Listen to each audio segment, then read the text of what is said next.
Better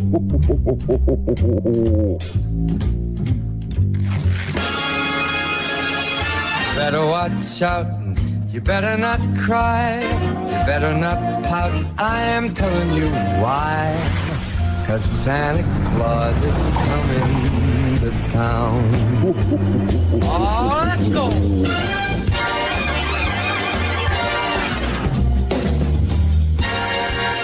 Good evening, ladies and gentlemen. Welcome to Table of Titans. It is Thursday again. It's glad to see you guys all here. It's Merry Christmas, Happy Holidays. It's happening very fast as we go along in our years, and we see this acceleration of what we've been watching forever. I hate saying how long it's been, but we're still on the bus. We're happy to see it going down the road, and we're going to see how this thing's going to end.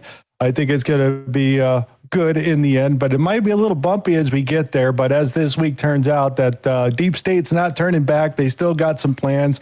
We got some hiccups to show you, some other issues there, but a lot about AI. We're going to spend a few minutes over there and have you guys all pay attention to that. But I want to say thank you to the rest of the team. It's been a long, arduous 150 years that we've been all together here in our little gulag. So I want to thank you, Tron, Space Shot, and Rdoc for your loyal friendship and continue on the show right here. Mr. Tron first. What an amazing many years, 8 years plus. We keep rocking and rolling, and we love this bus ride.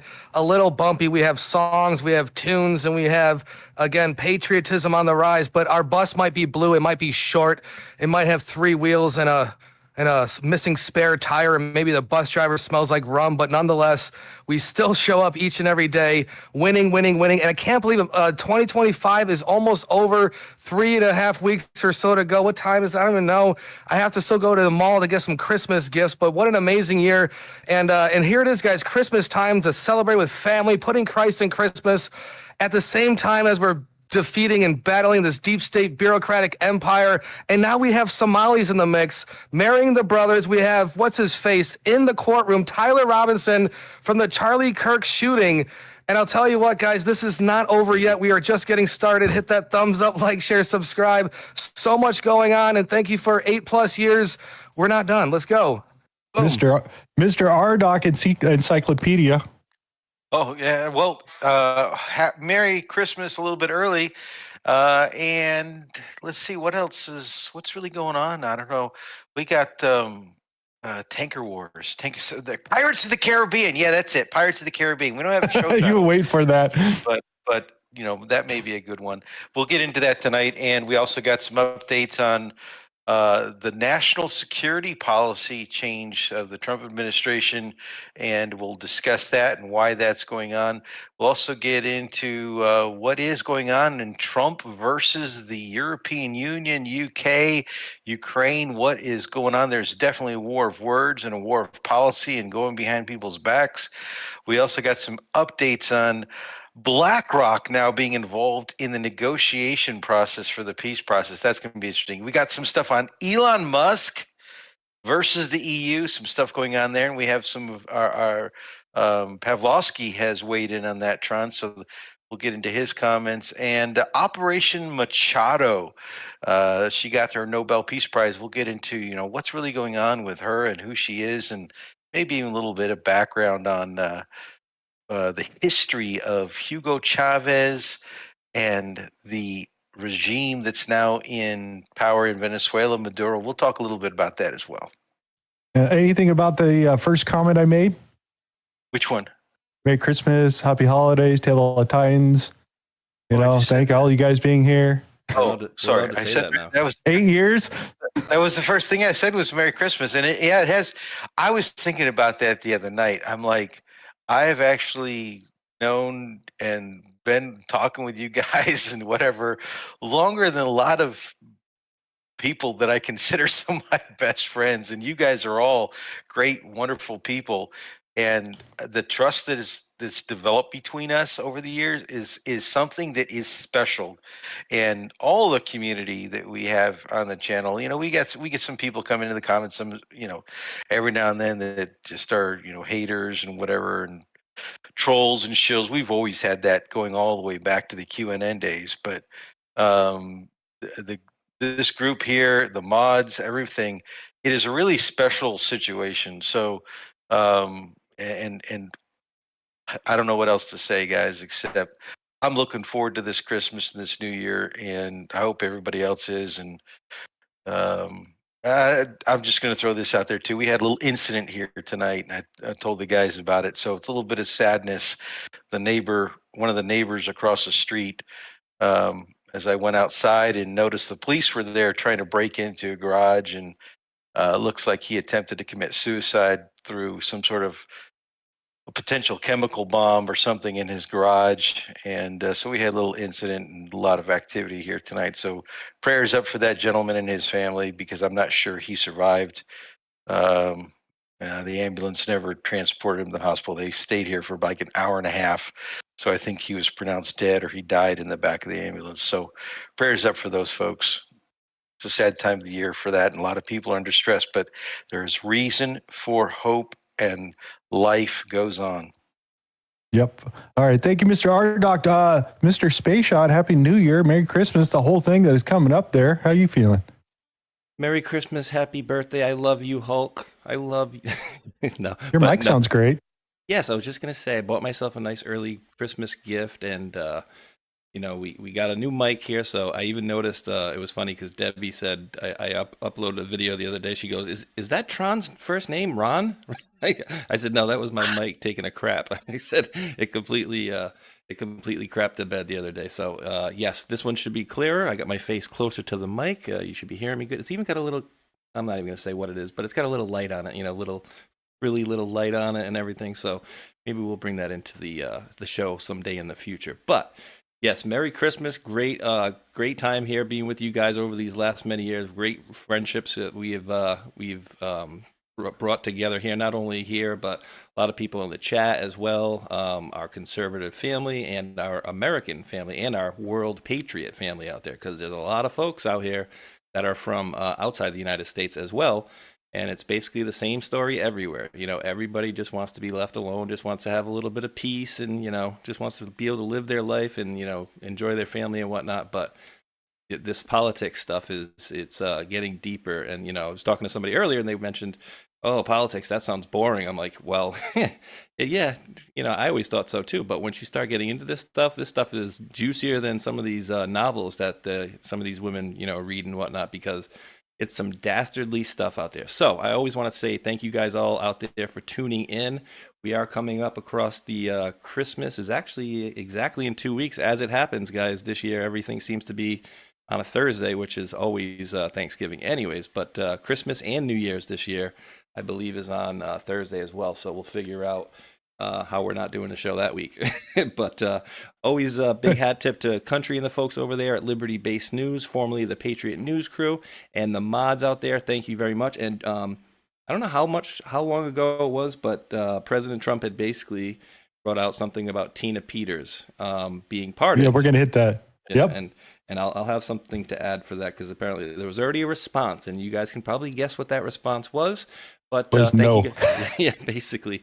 So yeah, it's an unproven area that Mr. Tickton is going to go through to go to this thing. So we'll see how it works out. But I know you got a lot of tabs. We got a lot of news, and as is usual, guys, it's all sorts of juicy. And remember, whatever people put out there for videos, and it's always more. There's always more to the story. Just always remember that one. So always. Thank you guys for tuning in, and back to you, sir.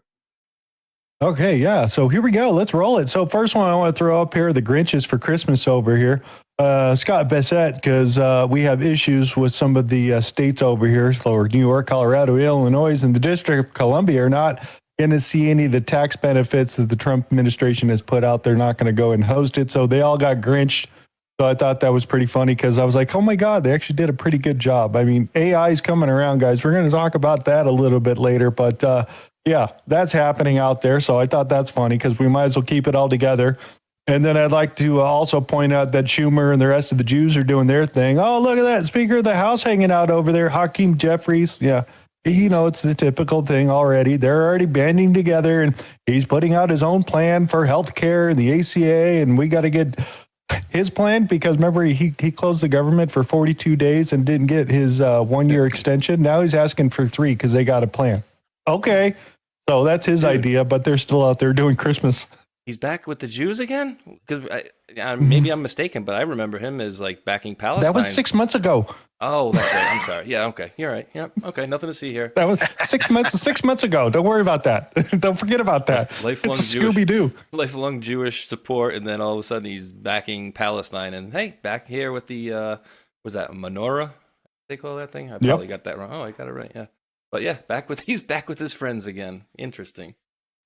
So just wanted to throw out there, they're still doing holiday spirit. Wait, stay right there.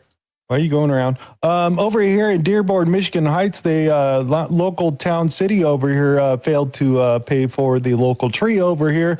And Arab American Muslim donated a $10,000 tree and goes, if you guys are not going to pay for it, I'll do it. I'll bring it over. I'll put it in the ground and you guys can have your tree lighting ceremony like 2 days later.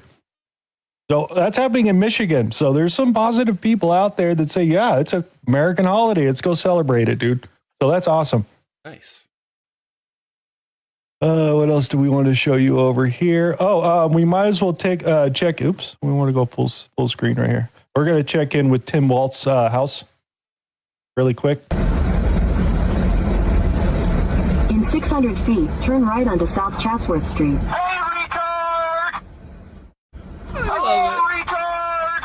Chatsworth Street. Then, neighbors are outside. So we recommend to go take a drive-by over there. And just as a public service announcement, just to let you know, there is a concern about this. Please stop comparing us to Tim Walz. That hurts the Downs community. Tampon Timmy is not smart enough to be one of us. He is definitely the R word. Just letting you know, the little bit over there, they're a little bit concerned about it. And the one thing, because I did line up some pretty good stories about the Kennedy Center, and I'm throwing that on Saturday stuff. But Trump being the ceremony over here and playing the showman, he did 100% from everything that I've seen. And this is probably one of the best one-liners out of the entire night. As the commander-in-chief watched from his presidential box, he didn't shy away from the spotlight in between acts and solidified his takeover of the center. Kennedy Center, I'm sorry. As the Tron, you got a response for that one? Did you see more of this? That's awesome. I didn't get a chance to watch the whole thing, but Boss did a whole event there. But how fantastic that Boss comes out, Trump, Kennedy. We love that, that alignment back in the day. A few years ago, RFK Jr. coming up to the stage, Maha, so that Kennedy Trump future proofs past, kind of with the handshake there. And again, the torch, guys, the torch from back in the day, passing it on, future proofs past, all that fun stuff. But it's nice to see Boss relax. And again, throwing around a little bit of predictive programming, Trump Kennedy Center, leaving his mark. The ballroom's not enough. The 88-foot flagpoles are not enough. Let's do it. We got 3 years to go. 5x5, hands are up. That's what I was just That's a No Name McStain reference right there. Yeah. Okay, good. I just wasn't crazy on that over there. The other thing I want to take a little stop by, we're not going to play too much of this, but Jasmine Crockett had an announcement for her Senate run down in Texas. Thank you so much, Pastor Haynes. If I can have everybody direct their eyes to the screen, please. Thank you. How about this new one they have, their new star, Crockett? How about her? He said the other day she's one of... I'm just scrubbing it a little bit here. All right, ladies and gentlemen, Miss Jasmine. So Y'all she didn't. real good. But are you fired up? It's total ghetto, and I don't know where she found this dude right here. He's gonna like lip sync. She ain't never scared and she ain't never been always willing to go. Or like a song that he wrote for her. I can't wrap my head around someone who votes Republican. Dude, she got no money on this thing. So right now you could pretty much guarantee that she's all pissed off because Obama and the rest of the guys are not going to support her whatsoever down there in Texas, trying to pick up that Senate seat. Because remember, the Supreme Court just kicked her out of her seat, and she ain't going to win against the Republican that's in her district. So her sorry attempt to try to run for Senate I think is absolutely failing. I don't know if anybody else saw this kind of dead cat bounce. Yeah, I was just wondering, where was Beyonce? It's like, dude, who is this dude? And yeah, I mean, she already got 28 million. Yeah, I mean, if people are just stupid enough to believe the whole, hey, y'all fired up. I mean, should I do the Jasmine Crockett Northeast, New York accent for the rest of the show? Just pretend like I'm ghetto, like trash like that, because we know that she went to a school that was like $20,000 a semester. We're not talking college, right? We're talking high school. So yeah, she's so ghetto, and my name is Ronald McDonald. You know what I mean? So I just can't stand this stuff that the lies just continue on, and the other side just seems to never really care that they're being lied to 24/7. So I just wanted to throw out the production they're trying to push behind her with no support from the Democratic National Party, period. They don't want her. They don't want to touch her with a 10-foot pole. Let's see what they asked her over here on CNN, see if they get anything close. Let me ask you about a quote that you've made that has some Democrats worried about your ability to win statewide. In a December 2024 Vanity Fair profile, you talked about, quote, and I'm going to read a lot of the quotes just to put it in the context, quote, all the complexities within the Latino community. The immigration thing has always been something that has perplexed me about this community. It's basically like, I fought to get here, but I left y'all where I left y'all, and I want no more y'all to come here. If I wanted to be with y'all, I would stay with y'all, but I don't want y'all coming to my new home. It almost reminds me of what people would talk about when they would talk about kind of like slave mentality and the hate that some slaves would have for themselves. It's almost like a slave mentality that they have. Now, about the time that was published last year, around 1 million Latino voters in Texas were voting for Trump. Do they all have slave mentality? No, and that's not what that said at all, to be clear. It did not say that every Latino has that type of mentality. No, but the ones that vote for people who believe in strong or Trump's immigration policies. So I don't believe that the people that voted for Trump believe in what they're actually getting. What? I don't know. I don't know where to put it, but I had to give it to you, so it don't make no sense to me, and I think she's a dead duck. So yeah, I don't know where to put it, dude. Quack, quack. Yeah, and CNN's going to be sold and boxed up and moved over. We'll talk about more of that on Saturday. The other side of this is Harmy Dillon. I'm not saying she's a Q heiress or anything like that, but she got dropped over there. Or sorry, New Jersey. Alina Habba got dropped from New Jersey over there because of the whole the blue slip issue that they're having over there. And I don't know why Grassley's allowing this to happen, because he seems like the one that's kind of partnering with this group, not allowing these votes to come through. Thune is not helping whatsoever, him being the majority leader over there.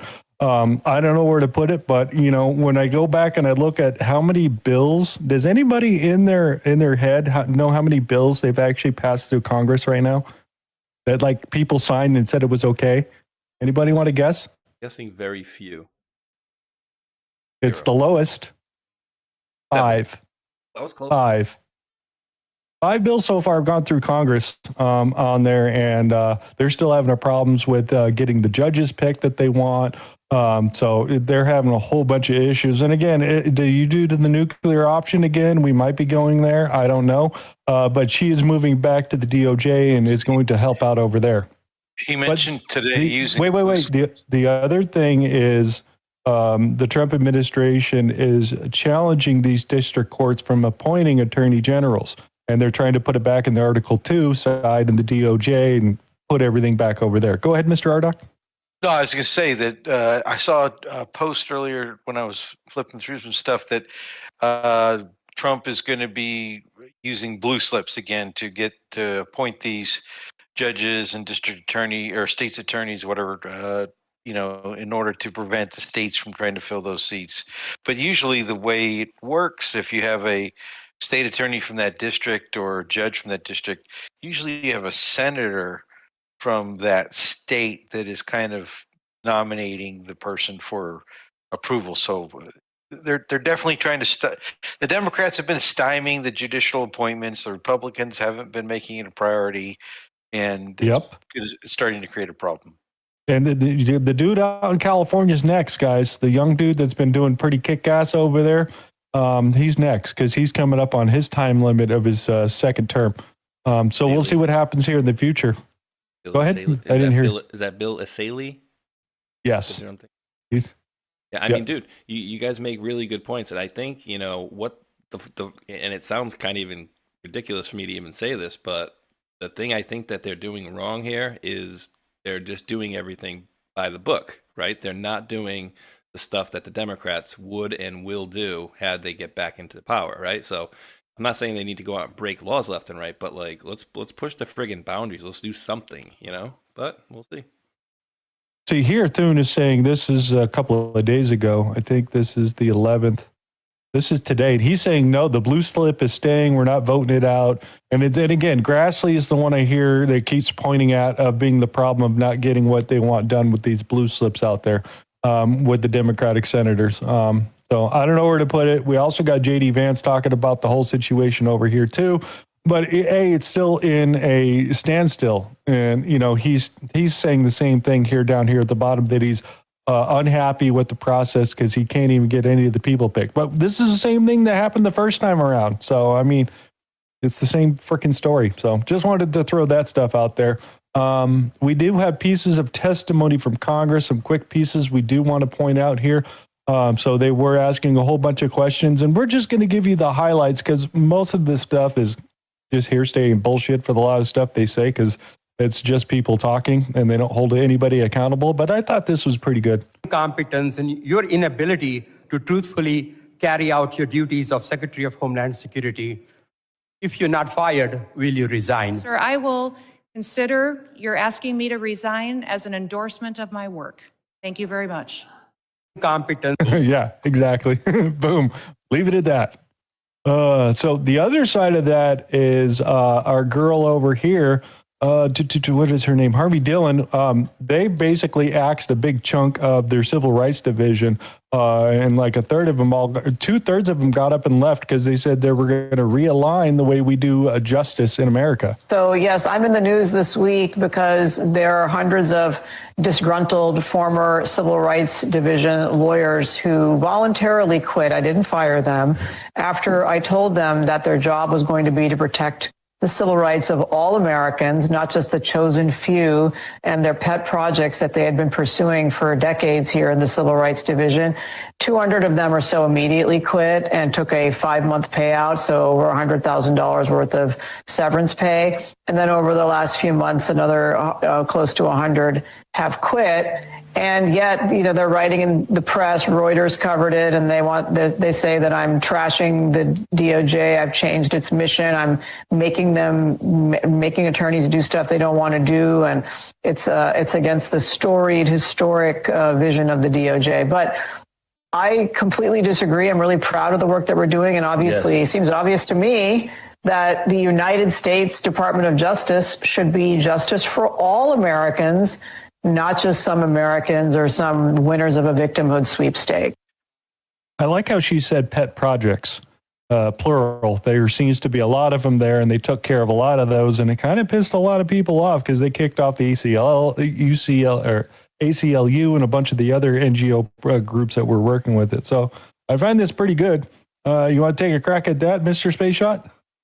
Sure. Let me test out this new mic here. Todd Blanche says, "This is where immigration enforcement becomes real. DOJ is hiring deportation judges to combat fraud, enforce the law, and restore order to our immigration courts. If you're ready to decide cases with national impact, apply now." Interesting. So these are a lot of the, remember, a lot of the immigration judges were fired. They've probably done a couple hundred of them across the United States. And they're getting rid of these guys over here, the DOJ, and they're asking for more people. Let's speed this up. So they're accelerating their deportation deal pretty quickly. It's going to be up and running like Amazon here shortly as we get there. So, you know, those two first guys were talking about human rights, treat everybody equally. And then, you know, I ran by this dude talking the truth again, and we'll just throw a little bit out of this. Our country has selective empathy for everybody but working class, particularly white males. So when you look at coverage in mainstream newspapers about the constitutionality of blowing up boats that are bringing fentanyl here, I guarantee you, if that fentanyl was killing people at schools we went to, potentially your kids are going to, it would be constitutional to blow up those boats. There is selective instrumental use of empathy that somehow is only applied at the point where it would help. Back to the idea of, what about sorry, you asked the question, you're going to get the full answer you don't want. So he's saying the same thing. It's all selective, and only certain people are getting the coverage for the issues that happen in America, and they're blaming all the white people. Basically, is what he's saying, and it should be fair across the whole field. It should be equal rights for everybody. I remember that dude that said, "I have a dream."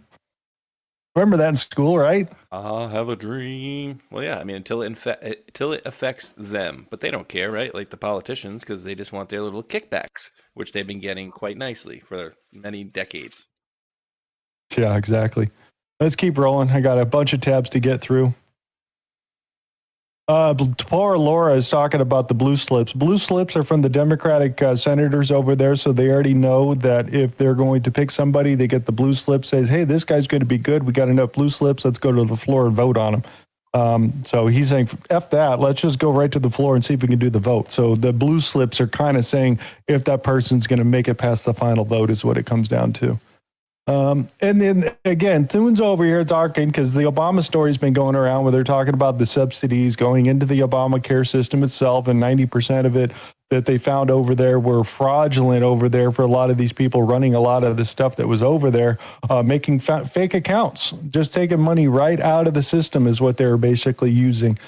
So they want to stop this, end this, and this money train, and that's why they're having that big argument because Schumer wants to keep the system going. Trump's like, let's give it to the people. I don't want to give it to the insurance companies, and nobody has an answer to fix healthcare here at this point, but that's where it lands.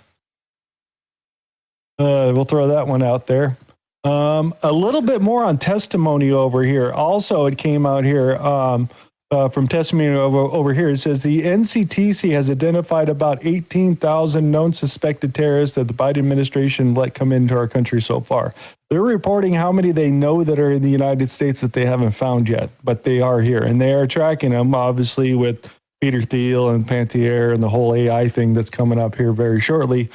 They're tracking these people down to different areas and houses and cars. They're tracking your phone. They know exactly where you're at. So I just think it's getting a little bit better. When you are sleeping. Oh, I'm sorry.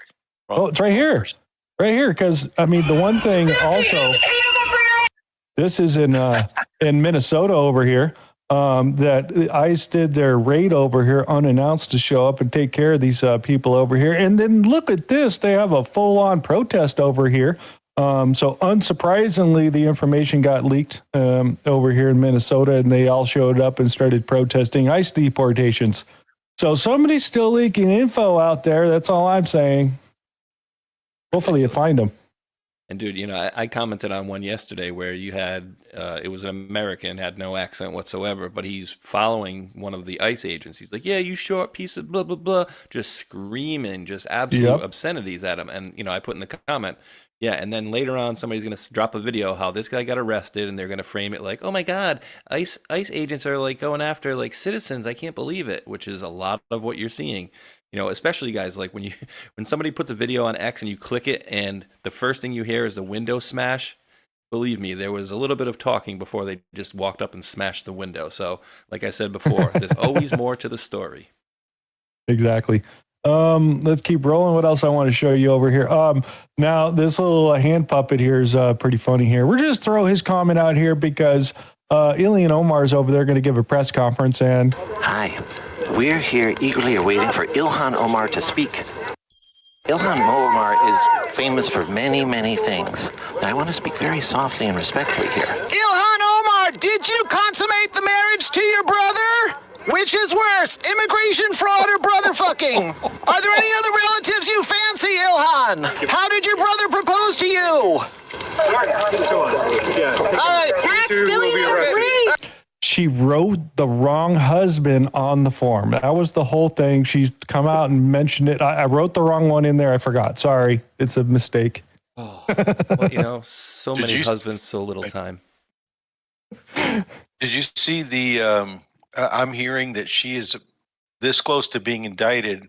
I think that's her. Immigration fraud. Yeah. And the big Somalian fraud. And she was out there. Really close, guys. Making statements about Somalians can control Congress and control the president and decide what to do and protect the country of Somalia, blah, blah, blah, blah, blah. the people I'm hearing is she's going to be arrested, denaturalized, and shipped back to her country. But we'll see how far that's going to go. That's dreams at that point. But let's see if we make it that far. What did Trump had to say about her over there in We Pennsylvania? have any individuals from Somalia in the group? Please raise your hand. That's for Minnesota, you know. That's called the Great Big Minnesota Scam with one of the dumbest governors ever in history.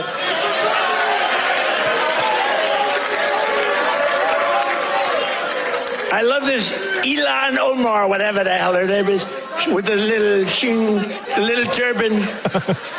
I love her. She comes in, there's nothing but bitch. She's always complaining.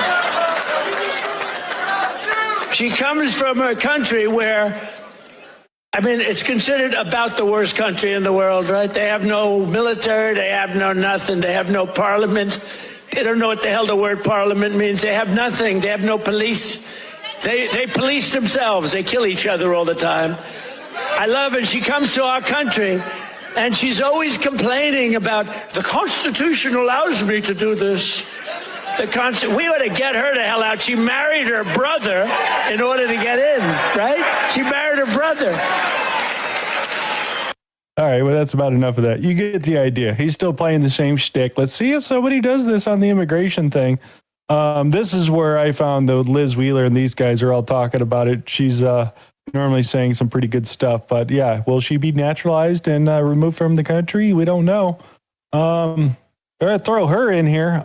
Susie Wilds over here is saying that Trump's going back into campaign mode coming up very shortly. He is not aware of it, but very shortly they're going to put him back out on America First to help out with the midterm elections. And he's going rally mode again, guys. So that's all going to be happening again. So she brought it up and said that he hasn't told him yet. I haven't broken the news to him yet, but he's going to campaign like it's 2024.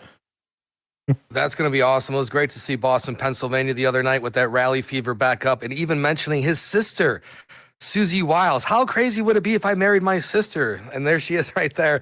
Funny from Boss. But Boss is in good spirits lately. And let's find out what we can do. Make these examples happen in Minnesota and Chicago. He'll work very hard to keep the majority. And this is what we're trying to do. And as we're removing all these unwantables in these local shithole areas, which is coming to America, we see Dearborn, we see Minnesota. And we're going to use this as an example, New York especially, to remove the infiltration. I like that. That's good. What else do we got? Oh, Teeter Peters has been pardoned, as Mr. Spaceshot was mentioning earlier, and I'm pretty sure the state of Colorado, being a really good supporting of American people over there, just released her and gave her a whole parade, right? And, you know, said, no problem. Send over Air Force One. Come get her, Trump. I'm sure that's what happened. Do you have some breaking news on that? So basically, Polis says no, and Colorado AG also says no. Light is on. And I also, just to basically, I was looking this up before because as it's been basically stated in the thing, it says that basically the president of the United States can pardon anybody for crimes against the United States, right? So I think Peter Tickton, well, it doesn't say that, but that's exactly what it says. It says crimes against the United States. So I believe what Peter Tickton is trying to do here is he's trying to go after the law to say, it's basically never been clarified to say that's federal and that's state. So I did a little bit of research, and it says 1866 ex parte Garland Court. So these three cases, I'm just going to touch on about 30 seconds. None of these cases were actually about this. They just kind of touched on them on the periphery, essentially. So 1866 ex parte Garland, the court called the pardon power unlimited for federal stuff, but it did not even hint at stretching into states. 1925 ex parte Grossman, the justices flat out said the words were added to the Constitution to draw a line between federal offenses, what the president can touch, and state charges, which he can't touch, hands off. And the last one is that earlier in 1877's Young versus United States, they put it bluntly, quote, if there is no offense against the laws of the United States, there can be no pardon by the president. So it comes down to a definition of United States. Are we talking about United States as the whole thing, or each of them all together? So you can go. So the several states can and are given all powers except those enumerated for the federal. Okay, so when it comes to elections, especially federal elections, while the elections are considered for federal office, the several states are the ones who actually execute and perform the elections, sending their electors to the electoral college. And that's the way it works. Sort of the popular vote does not elect the president. The electors of the individual states are supposed to follow the will of their popular vote in their respective states in the election of the president. So while it is a federal election, it is a state function. Well, I had the whole time Rdoc's talking, I hear Chuck Schumer saying erection. Oh man, did you get a hard on from that? No, it just sounded like those sound bites are coming out of the back of my head, just laughing. Erection. Oh, the other thing is we didn't get the redistricting map in Indiana, even though that the boy said, no problem, we're going to get it done, let's go vote. And it didn't happen, so that got stuck in the ground. Here's an interesting picture I just wanted to throw out here. This is Kash Patel the week of December of this year, meeting with his counterpart over Qatar, holding a Thompson minigun. Weren't we waiting for Obama to be holding one, pointing an AK at a flag or something? Yeah, I don't know, but that's his counterpart. You know, Qatar's FBI head, whatever you want to call it. They're meeting together and they're having relations, and we're going to share info and intel. Blah blah blah. Hold the gun. Yeah, I don't get it, but yeah, it's ceremonial or whatever. Let's get into some AI stuff. I want to show you over here. Anybody, Mr. Space Shot, try your mic out. You want to read that? Bleep blop. All right, OSINT Defender says, U.S. Secretary of Defense Pete Hegseth today announced the launch of GenAI.mil, a new military-focused platform that places the power of artificial intelligence into cybernet. Oh, shit.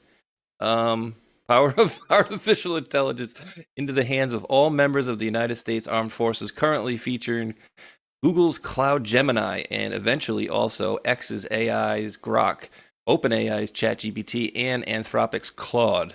Quote, the future of American warfare is here, and it's spelled AI. Hegseth said, quote, AI tools present boundless opportunities to increase efficiency, and we are thrilled to witness AI's future positive impact across the War Department, where in 10 years it will go to take over the human race. Wait. Yeah, I agree with you. Yeah. Does anybody feel good about this? This is Terminator. This is War Games. This is the Whopper was the original AI on whether or not they should nuke certain cities, have a war operational response unit, and this is kind of it in full force. And this is the future, guys. Drones, and now we have AI with augmented reality and those Anduril companies, kind of like Elysium, those body robo suits. It looks kind of fun, guys. Why not? Transformers into the future. Let's what about before China? What about Grok with thermonuclear war? Would you like to play a nice game? Grok gives some bad information sometimes. I know. They don't know too much. They search Wikipedia and Reddit and X. And it's good sometimes if you need a quick little answer, but not always. No, I don't need that. We don't need that. Dude, I'm convinced it's a scam. You know, can anybody like tell me how it's any different than just like a database? Like it's a database of information that they upload and they say, hey, this is AI. Then half the time it gets shit wrong. It gives you wrong dates, names, and I asked it who was playing the Patriots last week, and it told me like a game from like last year, and it said a person who wasn't even playing like was starting, and I'm like, it's still programmed by humans. Yeah, it's still got major issues. So yeah, I'll keep my AI hands at arm's length from the military for now, please. We're not done with it. We're going to keep going there. We got some more to talk about. War Department CTO, future of artificial intelligence is ours to conquer. This is their official X account. So if you want to follow anything AI or their new department, this is where it's coming from. If you guys are wondering out there. And again, Tron, read that for everybody.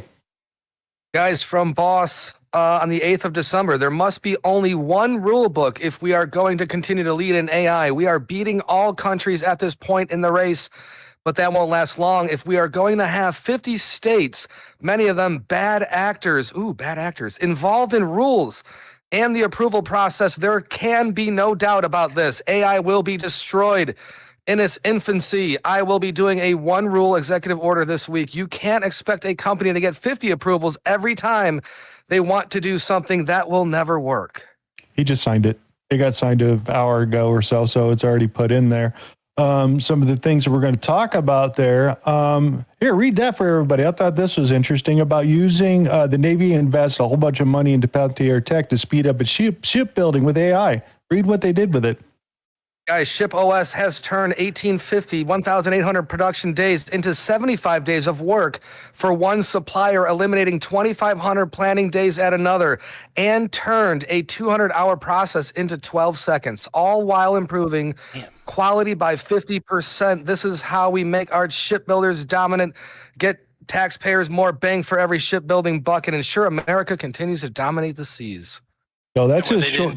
What they didn't tell you is that they just eliminated 250 positions of probably architects, designers, and P&ID guys. Well, remember a month ago they had that ship they were building that they decided to use a modular design, like modular design to be easier, and then they built the keel and they're like, we're going to redesign it and we're going to make it all fancy and all that, and they're like, oh shit, we left out where to put the motor in it. $800 million down the drain. Oops. All right, we're going to other projects like one of the new, was it the Constellation class destroyers that were budget and worthless. Oh, and the Nimitz is being decommissioned beginning of next year, by the way, if you guys weren't knowing. America's oldest aircraft carrier is being decommissioned next month. Here, ran by this. We're going to follow into AI. This is going to take about 6 minutes or so. It's pretty important. So everything in AI has a struggle between Google and NVIDIA. And Google has the TPU, NVIDIA has their GPUs, and Google only has a TPU and they use a bunch of other chips for networking. NVIDIA has the full stack. And Blackwell was delayed. Blackwell was NVIDIA's next generation chip. And the first iteration of that was the Blackwell 200. A lot of different SKUs were canceled. And the reason for that is it was by far the most complex product transition we've ever gone through in technology. Going from Hopper to Blackwell, first you go from air-cooled to liquid-cooled.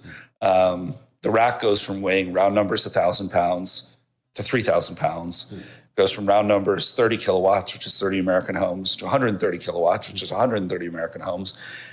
So I analogize it to, imagine if to get a new iPhone, you had to change all the outlets in your house to 220 volt, put in a Tesla power wall, put in a generator, put in solar panels, that's the power, put in a whole home humidification system, and then reinforce the floor because, the floor can't handle this. So it was a huge product transition. And then just the rack was so dense, it was really hard for them to get the heat out. So Blackwells have only really started to be deployed in really scaled deployments over the last 3 or 4 months. So I think, Google for sure has this temporary advantage right now from a pre-training perspective. I think it's also important that they've been the lowest cost producer of tokens, okay? And this is really important because AI is the first time in my career as a tech investor that being the low-cost producer has ever mattered. Apple is not worth trillions because they're a low-cost producer of phones. Microsoft is not worth trillions because they're the low-cost producer of software. NVIDIA is not worth trillions because they're the low-cost producer of AI accelerators. It's never mattered. And this is really important because what Google has been doing as the low-cost producer is they have been, I would say, sucking the economic oxygen out of the AI ecosystem, which is an extremely rational strategy for them. And for anyone who's the low-cost producer, let's make life really hard for our competitors. And so what happens now? I think this has pretty profound implications. One, we will see the first models trained on Blackwell in early 2026. Yep. I think the first Blackwell model will come from XAI. And the reason for that is according to Jensen, no one builds data centers faster than Elon. Yes. Jensen has said this on the record. Even once you have the Blackwells, it takes 6 to 9 months to get them performing at the level of Hopper. Because the Hopper is finely tuned. Everybody knows how to use it. The software is perfect for it. The engineers know all its quirks. Everybody knows how to architect a Hopper data center at this point. And by the way, when Hopper came out, it took 6 to 12 months for it to really outperform Ampere, which was the generation before. So if you're Jensen or NVIDIA, you need to get has many GPUs deployed in one data center as fast as possible in a coherent cluster so you can work out the bugs. And so this is what xAI effectively does for NVIDIA, because they build the data centers the fastest. They can deploy, Blackwells at scale the fastest, and they can help work with NVIDIA to work out the bugs for everyone else. So because they're the fastest, they'll have the first Blackwell model. We know that scaling laws for pre-training are intact, and this means the Blackwell models are going to be amazing. Blackwell is, it's not an F35 versus an F4 Phantom, but from my perspective, it is a better chip. Maybe it's like an F35 versus a Raphael. And so now that we know pre-scaling laws are holding, we know that these Blackwell models are going to be really good. Yeah. And, kind of based on the raw specs, they should probably be better. Then something even more important happens. So the GB200 was really hard to get it going. The GB300 is a great chip. It is drop-in compatible in every way with those GB200 racks. Now, you're not going to replace the GB200s. No new power walls, yeah. Yeah, just any data center that can handle those. You can slot in the GB300s, and now everybody's good at making those racks, and you know how to get the heat out, you know how to cool them. You're going to put those GB300s in, and then the companies that use the GB300s, they're going to be the low-cost producer of tokens, particularly if you're vertically integrated. If you're paying a margin to someone else to make those tokens, you're probably not going to be. I think this has pretty profound implications because I think it has to change Google's strategic calculus. If you have a decisive cost advantage and you're Google and you have search and all these other businesses, why not run AI at a negative 30% margin? It is by far the rational decision. You take the economic oxygen out of the environment. You eventually make it hard for your competitors who need funding, unlike you, to raise the capital they need. And then on the other side of that, maybe you have an extremely dominant share position. Well, all that calculus changes once Google is no longer the low-cost producer, which I think will be the case. The Blackwells are now being used for training. And then when that model is trained, then you start shifting Blackwell clusters over to inference. And then all these cost calculations and these dynamics change. And I do think it's very interesting. Like during the strategic and economic calculations between the players, I've never seen anything like it. Everyone understands their position on the board, what the prize is, what play their opponents are running. And it's really interesting to watch. So I just think if Google changes its behavior, because it's going to be really painful for them as a higher cost producer to run that negative 30% margin, it might start to impact, their stock. That has pretty profound implications for the economics of AI. And then when Rubin comes out, we'll know the gap is going to expand significantly. Versus TPUs? And all other ASICs. TPUs is what Google is selling everybody right now, and they're developing basic data centers and AI centers based on their own design chip. Basically, what is custom chip, they're making it all by themselves, but it's not powerful like any one of the other ones that they're talking about over here. But just the change of architecture as they move into the new Blackwell, because I didn't realize that they really haven't instituted those. They're on the last generation chip, and the H300 they're referencing is the last generation of their chips before they all have to flip over to the new stuff. So that stuff's only going to last about 5 years, and the power requirements goes from 30 to 130 kilowatts. That's a pretty huge coming out there. So I thought that was interesting what Google's doing and where the AI data centers are coming together. And Trump administration did say that they are allowing a fast track safely version of nuclear power plants and auxiliary power plants to be built with each one of the data centers. It's a requirement. Like cogeneration, absolutely. Yep. So they're saying requirement on all that if you're going to get any okays. So let's go check in with OpenAI and Sam Altman. And what did he do on this whole thing? Because that dude's been making some really interesting moves, and I ran by this video. Everyone got extra spooked because of how insane the deals were and how suddenly they were announced, and they panic bought everything. And because of the recent trade wars, everyone was less prepared for an event like this to happen. You're talking about first place. Oh, and one more thing. if you actually read more than just the headline of this deal that OpenAI has made with Samsung and also the deal with SK Hynix, you'll see that OpenAI didn't buy a bunch of DDR5 sticks, actually. They bought a bunch of raw wafers that weren't even finished yet, apparently without even knowing how or where or when they're going to finish them entirely. So that's really abnormal. And yep, that makes me think that OpenAI's deal, this highly unusual deal, to me smells like a deliberate attempt to starve the competition of RAM, which might as well be water for scaling servers, so they could keep ahead of the competition that, as of late, has been dangerously close to catching up to OpenAI. Yes, to me, it looks like, I suspect, that Sam Altman is getting increasingly desperate and looking for increasingly desperate ways to stay ahead of the competition. His decision. Strategy. Go ahead. It's a strategy. I mean, at the end of the day, when you have a supply shortage like we've talked about before, and we always say that the reason for these prices going up is because of the trade wars. But that is not a bad strategy, because you freeze out any of your potential competition from being able to economically do the R&D necessary and have to raise more capital, and they can't be in business and where the investors go. So he's trying to corner the market and monopolize the market, while Azure is over there breaking the 1 million token per second. Yeah, that's huge.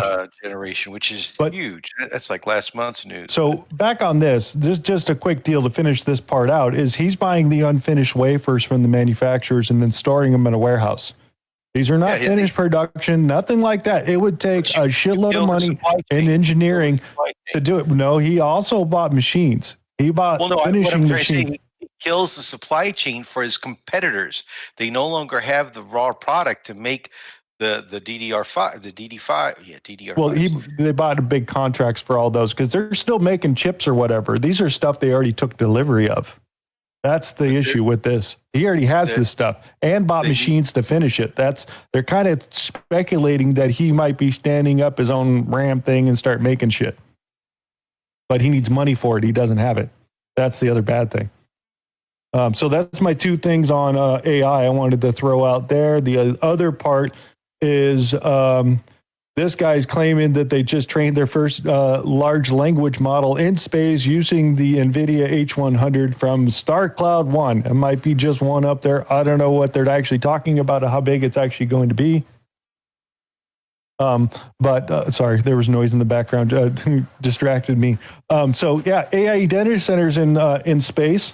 They're pushing that way. We even got Google Pachai over here talking about the same thing. They're going, hey, dude, we need to go to space over here and put everything up in space with the data centers, because putting this shit on the ground is going to be really expensive.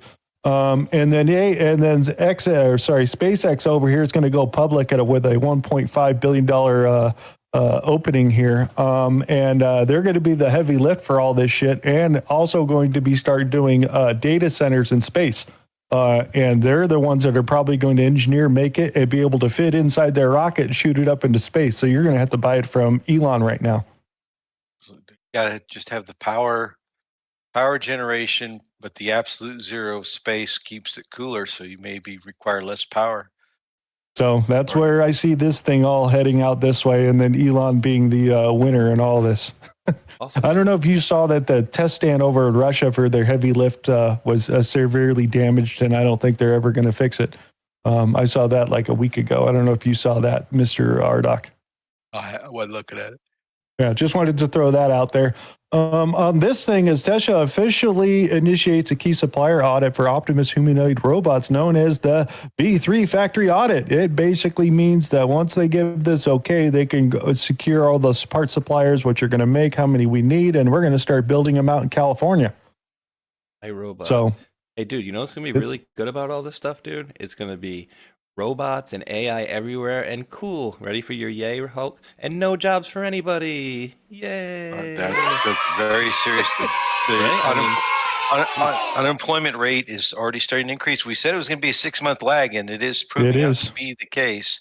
And a large portion of that job decrease is in the high tech and skilled job markets for IT and other engineering type services. Anything with writing too. A lot of people, my daughter's finishing her grad on publishing, and they are that entire industry is being decimated right now. So I found a quick funny. I don't know if Space Shot, you want to read this really quick? It's all kind of one-liners. You want to crack through this? We'll go through this. Peter Gearness says, last quarter I rolled out Microsoft Copilot to 4,000 employees, $30 per seat per month, $1.4 million annually. I called it digital transformation. The board loved that phrase. They approved it in 11 minutes. No one asked what it would actually do, including me. I told everyone it would 10 times productivity. That's not a real number, but it sounds like one. HR asked how we measured the 10 times. I said we'd, quote, leverage analytics dashboards. They stopped asking. 3 months later, I checked the usage reports. 47 people had opened it. 12 had used it more than once. One of them was me. I used it to summarize an email I could have read in 30 seconds. It took 45 seconds, plus the time it took to fix the hallucinations. But I called it a pilot success. Success means the pilot didn't visibly fail. CFO asked about ROI, return on investment. I showed him a graph. The graph went up and to the right. It measured, quote, AI enablement. I made that metric up. He nodded approvingly. We're, quote, AI enabled now. I don't know what that means, but it's in our investor deck. A senior developer asked why we didn't use Claude or ChatGPT. I said we needed, quote, enterprise grade security. He asked what that meant. I said, compliance. He asked, which compliance? I said, all of them. He looked skeptical. I scheduled him for a, quote, career development conversation. He stopped asking questions. Microsoft sent a case study team. They wanted to feature us as a success story. I told them we saved 40,000 hours. I calculated that number by multiplying employees by a number I made up. They didn't verify it. They never do. Now we're on Microsoft's website. Global enterprise achieves 40,000 hours of productivity gains with Copilot. The CEO shared it on LinkedIn. He got 3,000 likes. He's never used it. None of the executives have. We have an exemption. Quote, strategic focus requires minimal digital distraction. I wrote that policy. The licenses renew next month. I'm requesting an expansion. 5,000 more seats. We haven't used the first 4,000, but this time we'll drive adoption. Adoption means mandatory training. Training means 45-minute webinar no one watches. But completion will be tracked. Completion is a metric. Metrics go in dashboards. Dashboards go in board presentations. Board presentations get me promoted. I'll be SVP by Q3. I still don't know what Copilot does, but I know what it's for. It's for showing we're, quote, investing in AI. Investment means spending. Spending means commitment. Commitment means we're serious about the future. The future is what I say it is, as long as the graph goes up and to the right. That's pretty much what AI is right now, folks. So I just thought I'd make a little bit of humor about that particular thing right there. You don't realize how real that is, though. I know. Dude, that's why I've included it. Dude, did I tell you, I'm getting like flirty messages from my Grok. Oh yeah. We don't want to see. I actually used one of the GPTs, I think, and to design a wood workbench for a router table mobile combination with a miter saw table, and it did it and did the measurements in about 5 minutes. Damn it. Damn it, Jim. Let's keep going. I got so many. Anyways, U.S. Steel has announced that it'll be refiring up their blast furnace in Illinois, the one they shut down in 2023. So you got about 500 workers and more steel being made in America. So that's interesting. They're firing off one of the blast furnaces. So that's one of the natural gas ones over there. What else do we got in here? Oh, interesting thing here. A company created modular prefabricated buildings. Okay. This place is actually kind of bitching because it's not what they're making. It's their next iteration of the company. I've seen some of the other stuff that they're doing. They're going to do prefabricated houses in a local area, but they're not mass producing the houses. They're mass producing the factories, which means they designed a system that allows them to mass produce a housing factory where they could take all those parts and ship it within a couple of miles of some place that they want to build 200 homes. Is each one of these factories they could pump out can design and output finished homes where they poured the concrete and put the plumbing in. Their unskilled labor would come and finish the house. Yep. Remember 100%. what I told you?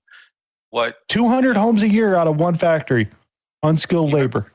Remember, going back 6-7 years ago, and we talked about, what if the real Tesla's real technology was unveiled in the world? What would that do to the world? Well, it would make exploring for energy inexpensive. It would make computing power inexpensive. It would make the needs of the government, a large central federal government, unnecessary, because you'd be able to have your own little power cell supplying all the power needs of your house. A factory would have the ability to be just like this, and you would have housing in parts of the world that are inhospitable, and it costs too much to produce, and because of the energy requirements.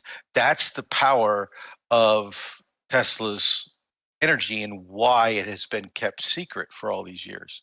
Yeah, It would destroy governments. It would destroy banking. It would destroy the our petrodollar current infrastructure. Yep.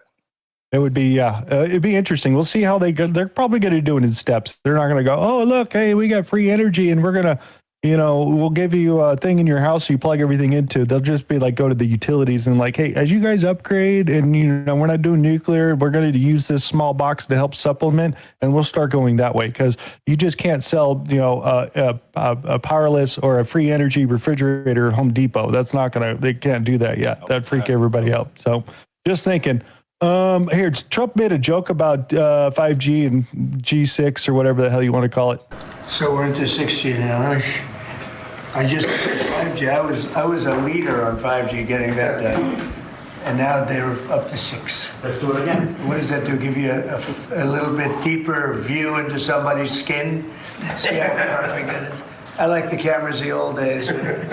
So they just had a nice feature. They're making fun of that 5G because everybody was kind of all over his ass for allowing 5G to come into America and the whole European thing. And he's making fun about the 6G that's coming for the next version of our networks as we come up. Oh, and the other thing you got to pay attention to is all those little cell cards. Those all come from China, and that's inside your phone, licensed by Broadcom. They're doing away with the cell cards now. No. The radio chip is made in China, licensed by Broadcom.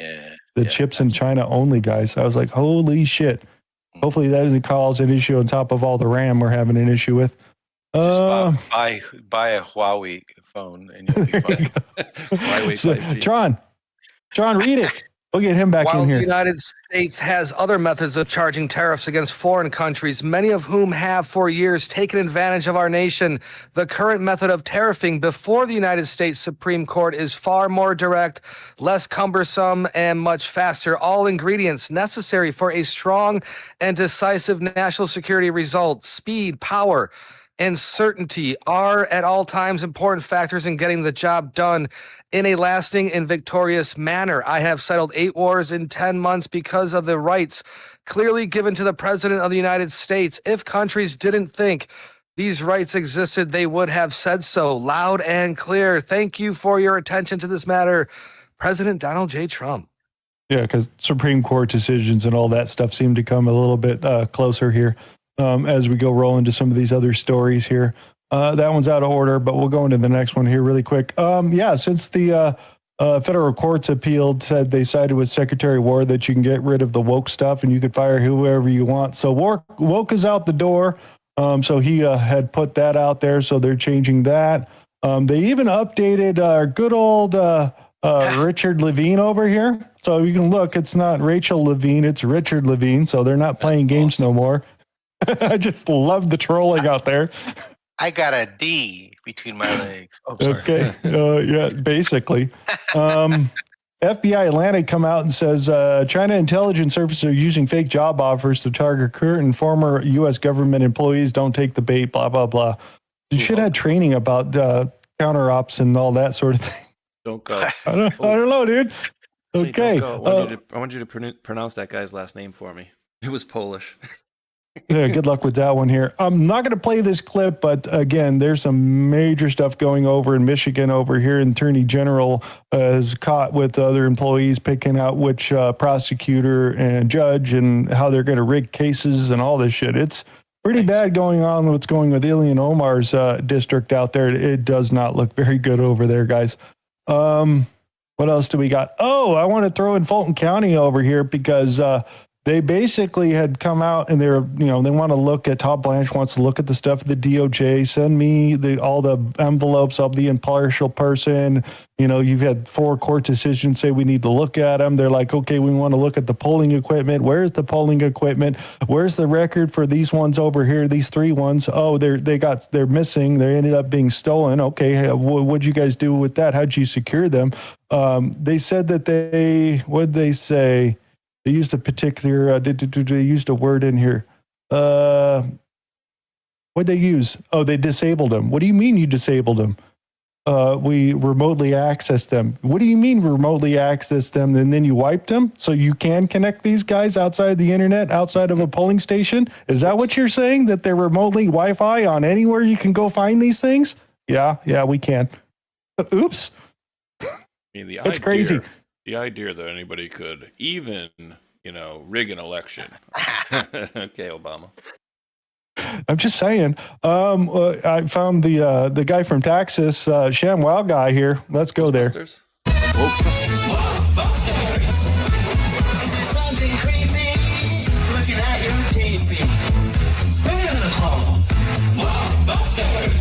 Transmission light comes on. Does check for a dawn. Who are you gonna call? Busters. I ain't afraid of the wolf.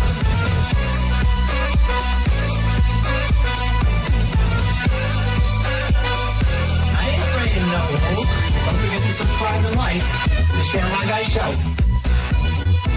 Yeah, ShamWow is running for a Texas congressional seat down there, and why not? He's got it.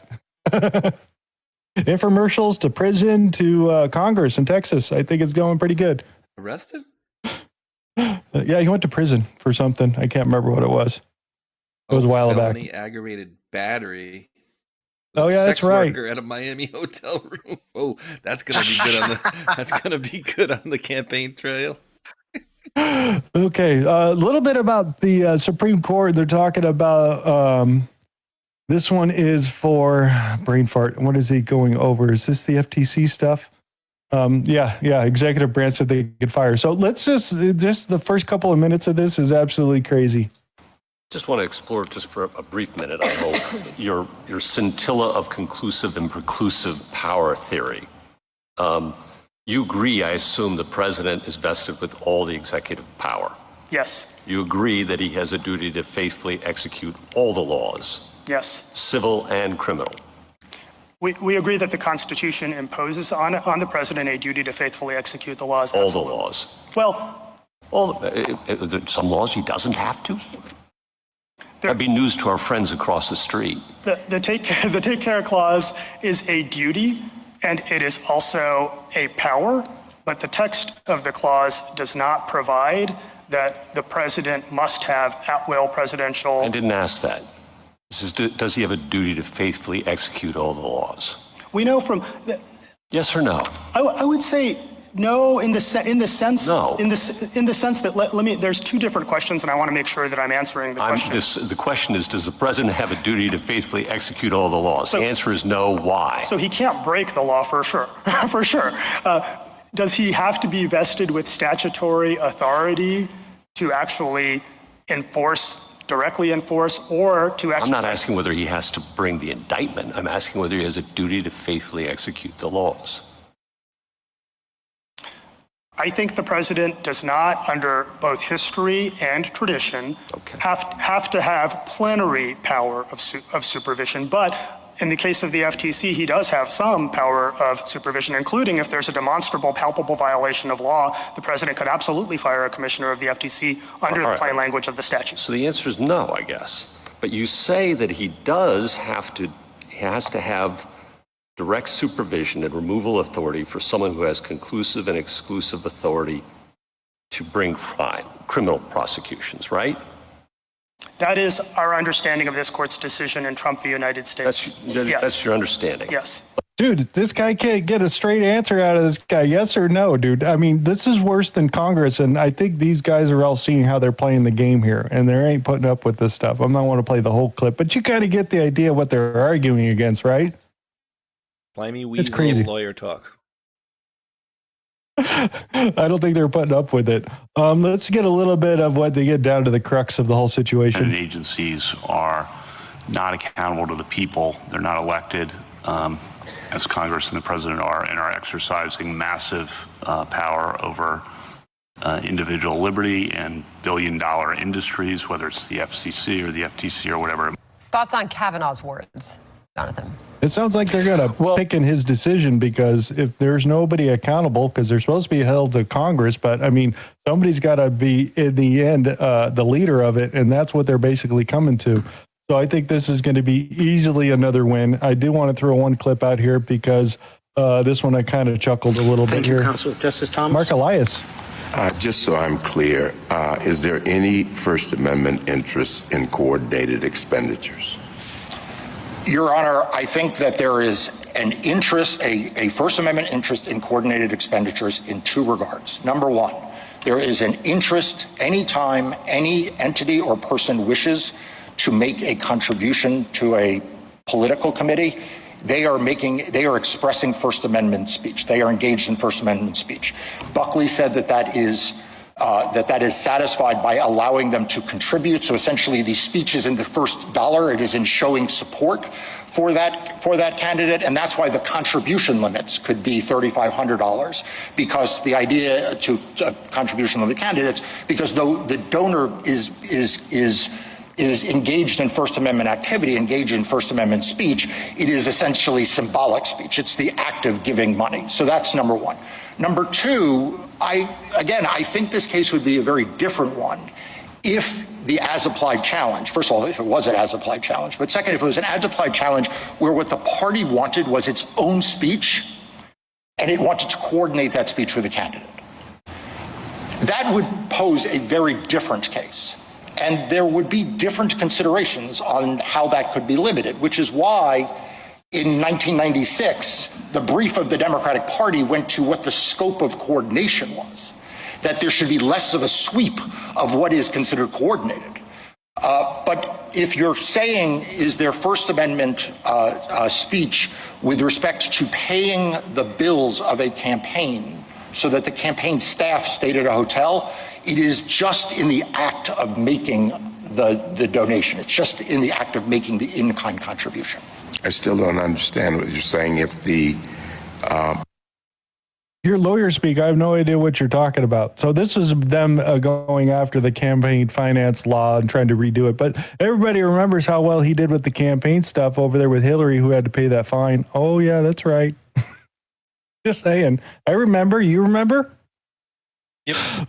What else do we got? Oh, a couple of things here. It says, they'll get this little comment from Trump. Do you want to see one of the justices on the Supreme Court retire so you can put in one more before the end of your term? Ketanji Brown? Well, the Democrats want to flood the court. Clarence Thomas is 77, Samuel Yeah. Alito is 75. Do you want one more on there? Well, I hope they stay because I think they're fantastic, okay? Both of those men are fantastic. Before I let you go, I want to ask. I will say this. The Democrats want to pack the court. They want to have 21 justices. That would be a terrible thing for this country.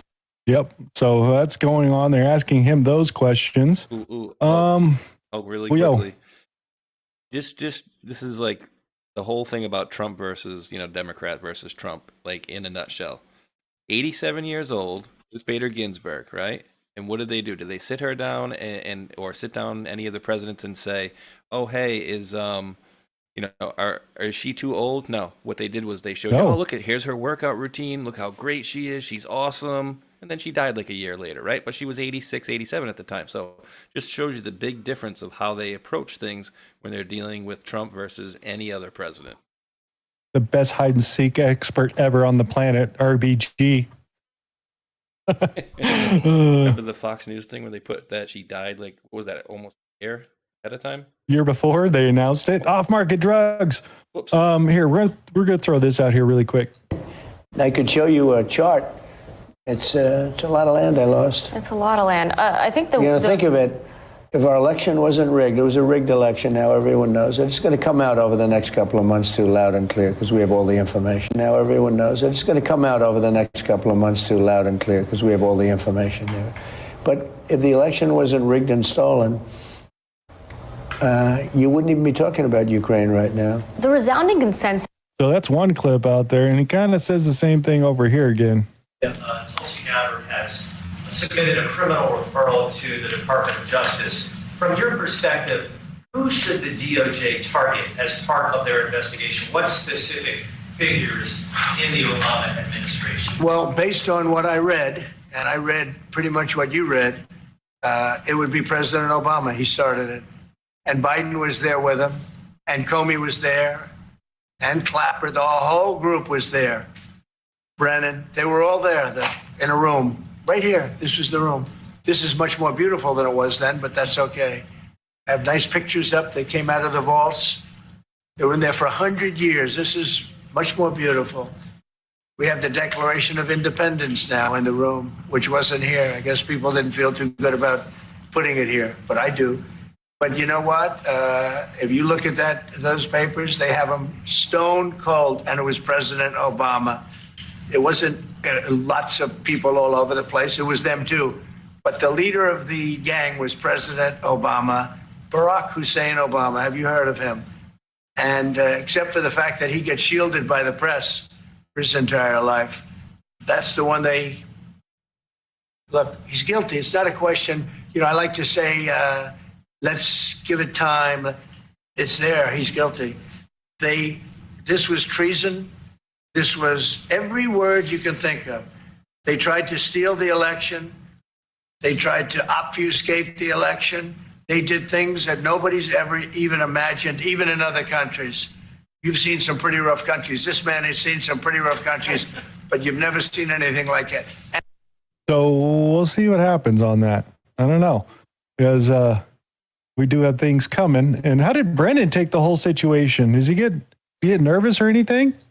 Agents, the people that you recruit, foreign citizens, if they are hesitant to continue to spy for you, you can remind them that when they were first recruited and they signed a sheet of paper saying that they had taken some money from us, which is usually what happens, that you could remind them about that, almost as a way to scare them into continuing to work with you. تضغطون عليهم as a pressure. Yes, and I said to the instructor, I said, that sounds like blackmail. And he got rather angry at me and said, it's not blackmail. This is the security of the United States we're talking about. You have to do whatever you can in order to keep people on working for the CIA agent. Yeah, he said it. Just saying. That's when people start disappearing. Almost similar to what Pompeo said, about how we go in, we steal, we kill, and that's what they do. That's their history. And I like the little Arabic underneath there for Brennan. How appropriate. That's why I grabbed it. Yeah. Here's this. Wait. And of course, this has happened before during the Clinton administration. Yeah, that's right. Detainees of Cuban and Haitian descent were both detained at Guantanamo. Are you looking at that model in setting up this detention facility? Secretary Hegseth, I believe, was on television this morning answering this question, and he said that the Department of Defense is already on it. He has directed his agency to ensure that Gitmo is increasing their capacity for beds, and that's exactly what President Trump's executive order did. It directed Secretary Hegseth and also Secretary Noem to expand the Migrant Operations Center at the Naval Station to provide for this extra detention space. And as Secretary Hegseth confirmed this morning, that seems like they're moving forward with that one there. I think that was new information, if I remember correctly. They might be old, but I think it was new on that side. She said Department of Defense. She's going to get in trouble. Yeah. That's right. Oh, yeah, I ran by this one. Trump said that she's got the lips. Machine gun lips, yeah. And remember, she's married to a guy that's like 20 years older than her, or 30? Yeah. Like an old dude. So here, ran by this one over here in the Clinton Foundation whistleblower, guys, is because he just went to court on December 1st, guys. So read this right here, Mr. Tron. Down here, I do not talk about our litigation on this platform. Given that it is ongoing and largely but not totally under seal, I do not speculate on other legal actions or lack thereof. There have been many positive developments in around DC and the DS deep state that have occurred. What is DS? Occurred that are directly correlated with our work.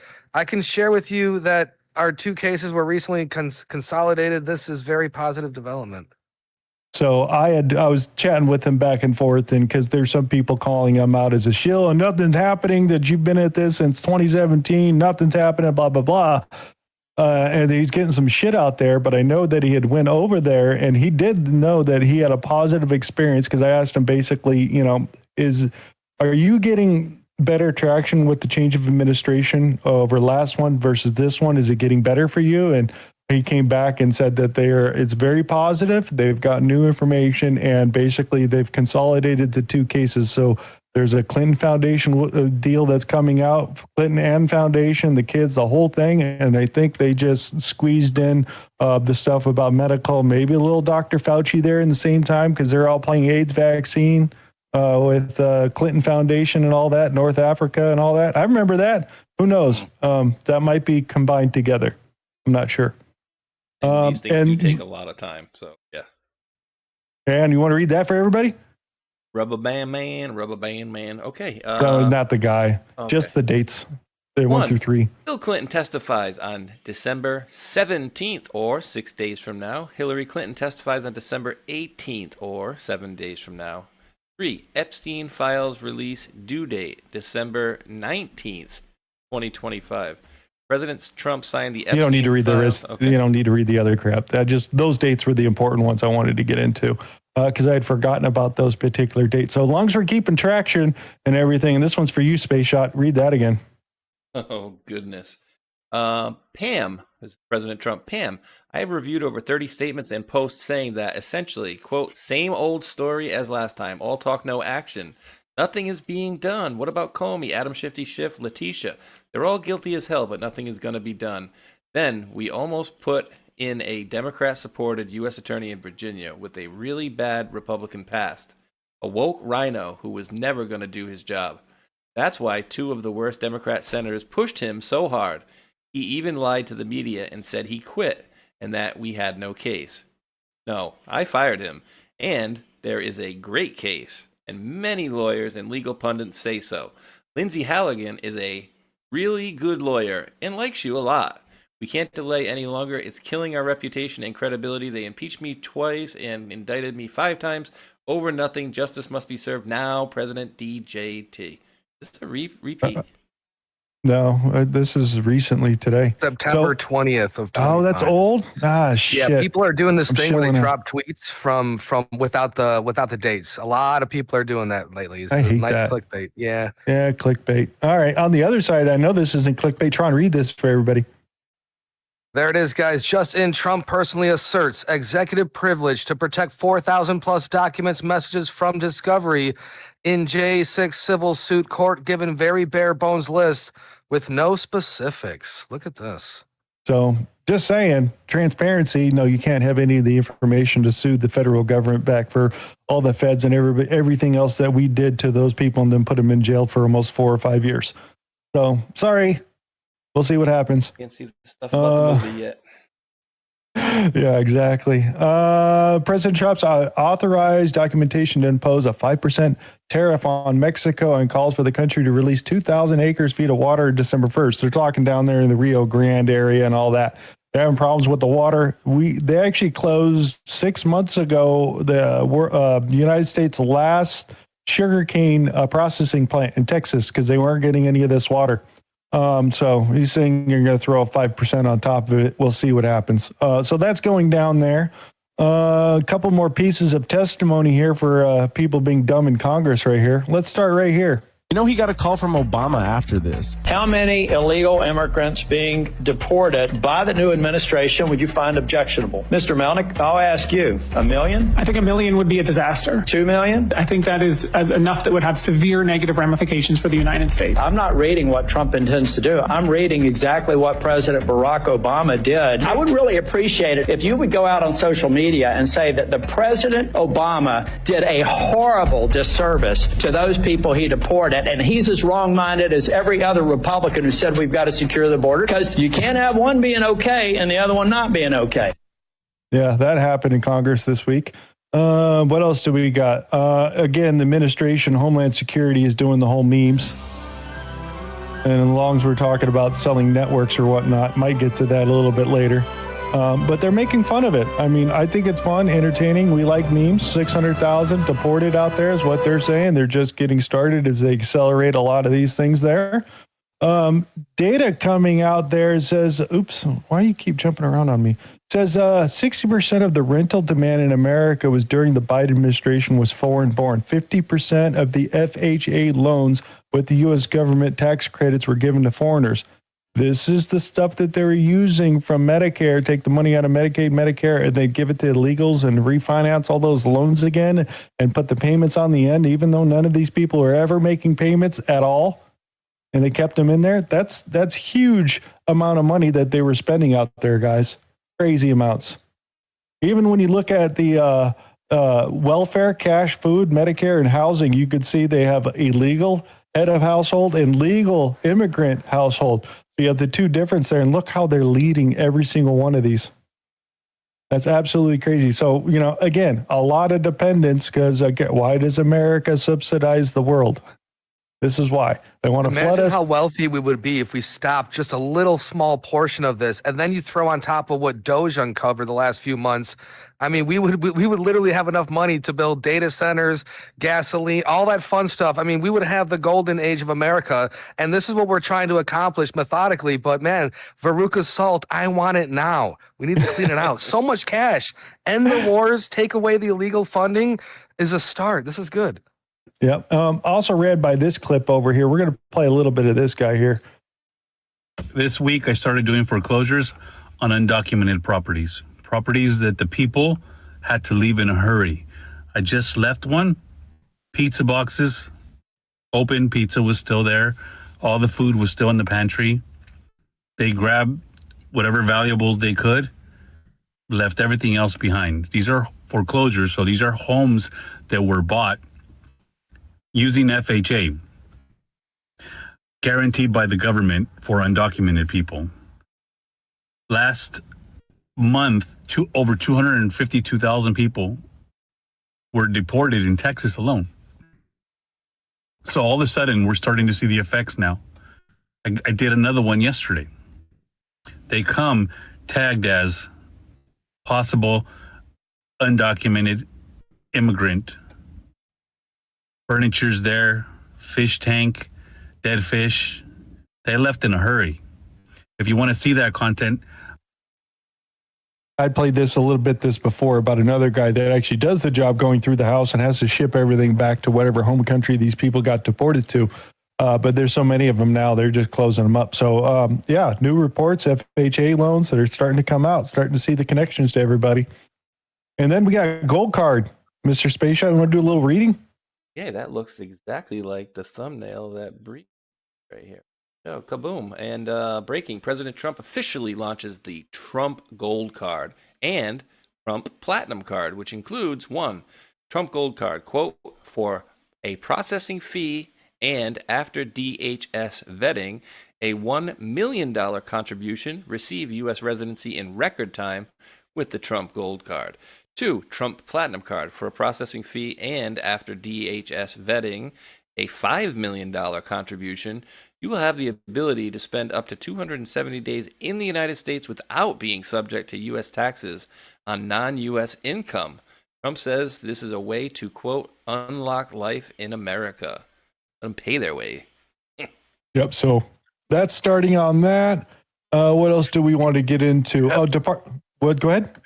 Do you have the Patrick Byrne admitting he's No, CIA? dude, F that guy. I'm done with him. Yeah. So he said that. Anyways, I don't even want to really talk about it because it's not news in my opinion.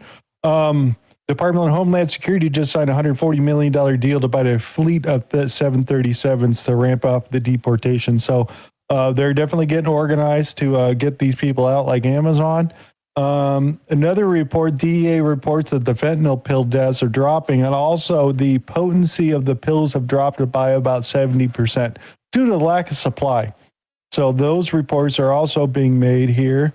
What do we got over here? Oh, I want to throw Joe Biden in here from 1989. For the first time, we are fighting and losing a war on our own soil. Let's go after the drug lords where they live with an international strike force.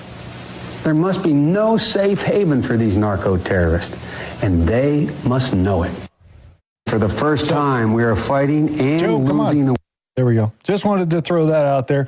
I want to throw this one out here. Here's a video of some crab fishermen driving at high rates of speed, and they're throwing crab pods out because they're being chased by the U.S. government. There's definitely a lot of stuff in the boat. Looks like he might be dumping some more stuff here. Yeah. There's one crab pod.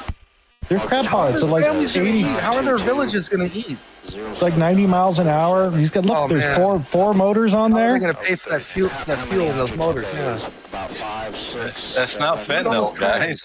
Definitely not bricks. It's drugs. It's not fentanyl, though. You got to understand, it's not. It's fentanyl. drugs.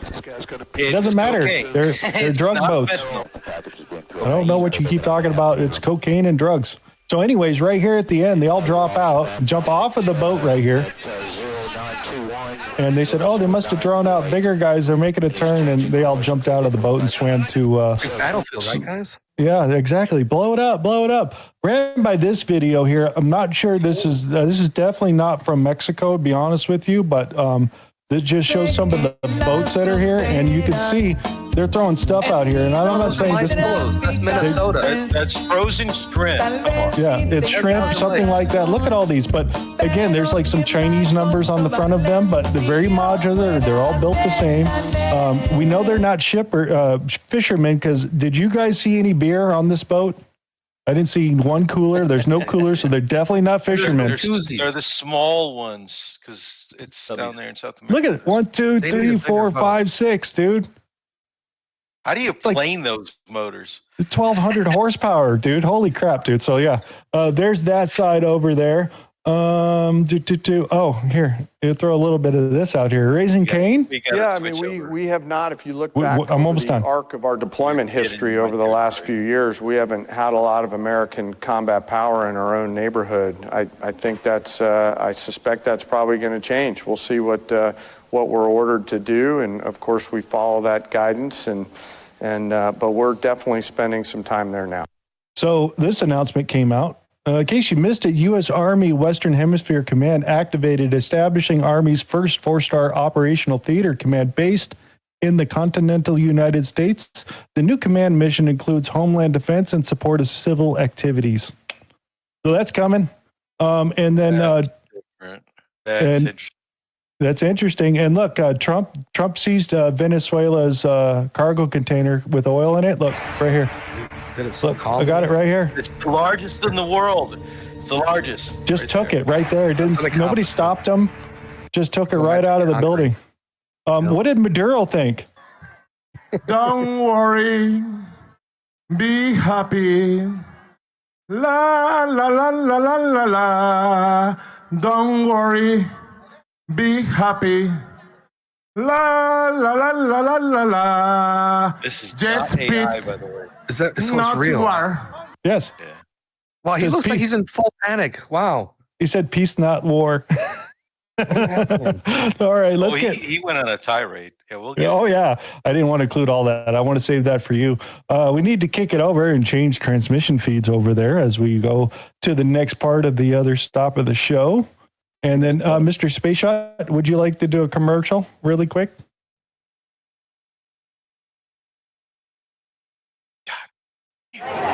Where you at, Space Shot? Oh, I was unmuted. I hit the mute button when I thought I was unmuting. Hey, you're back. It's a new button. Do you have Chicago State Company?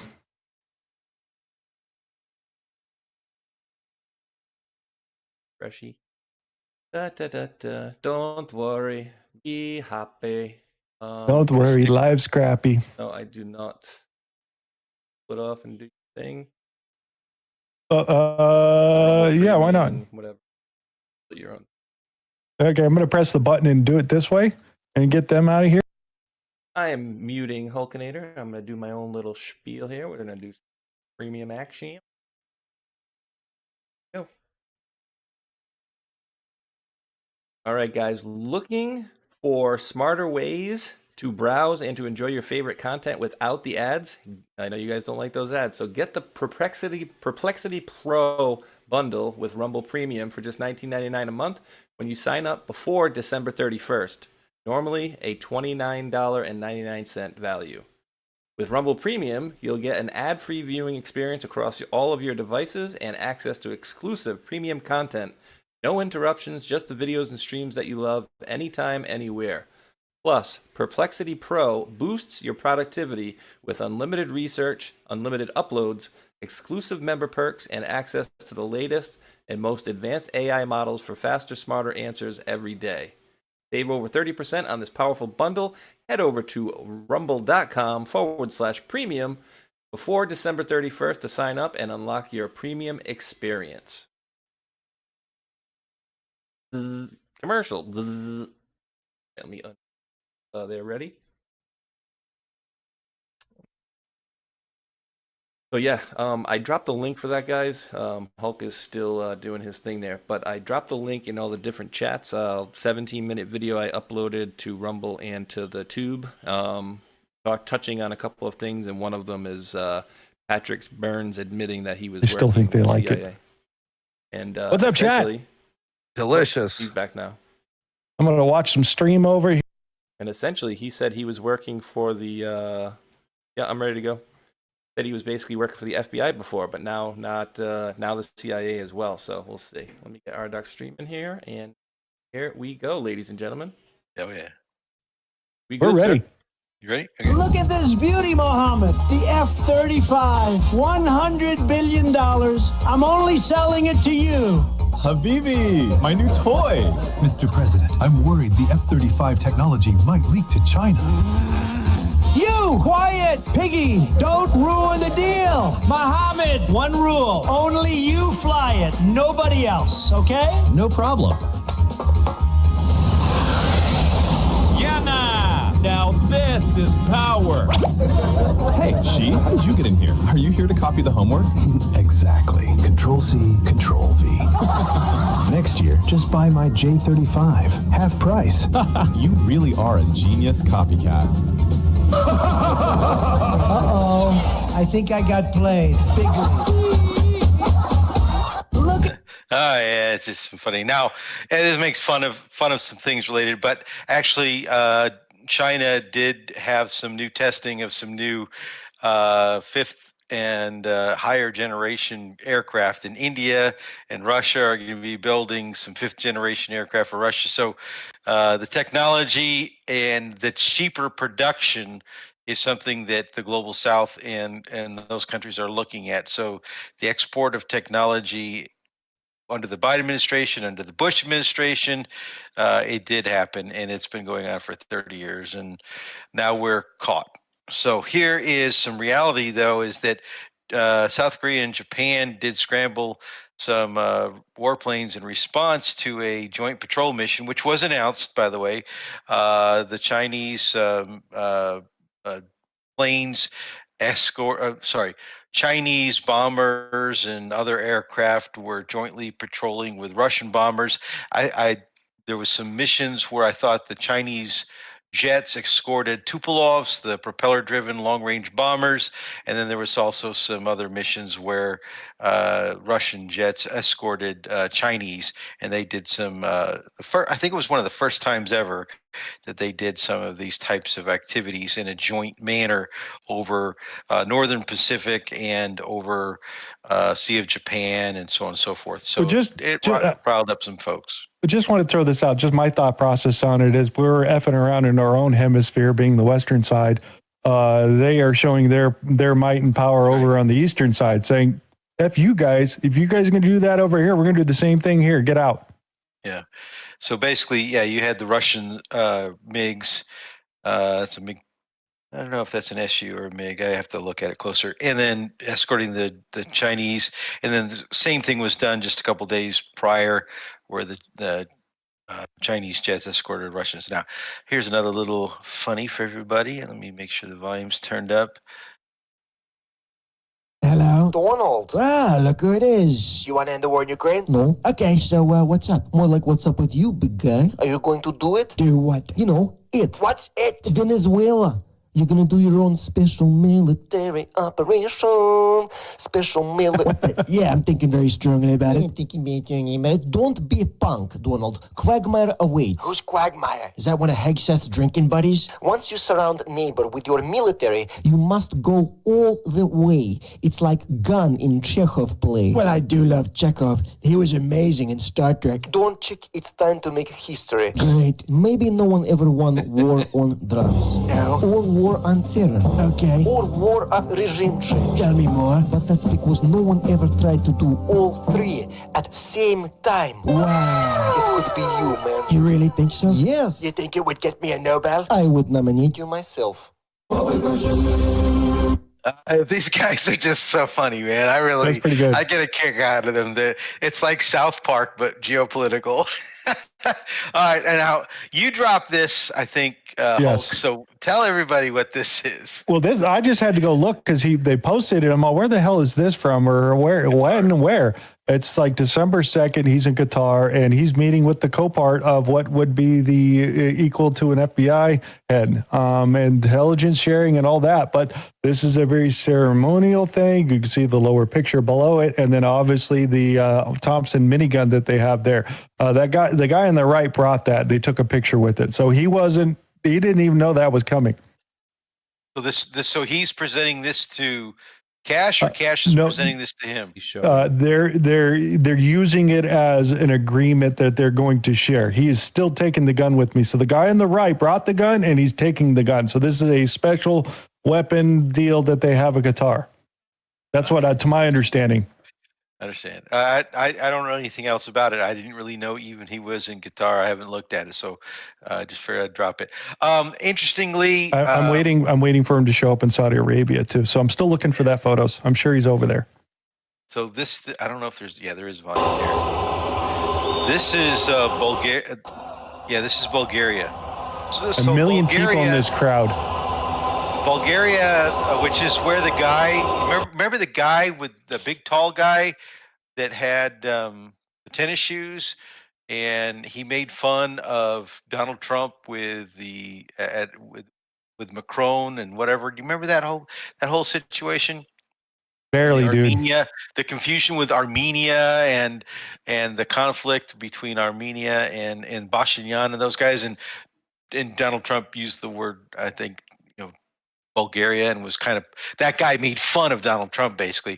Well, his government collapsed, and the entire government has now, the coalition has collapsed, and so it's a pretty big situation.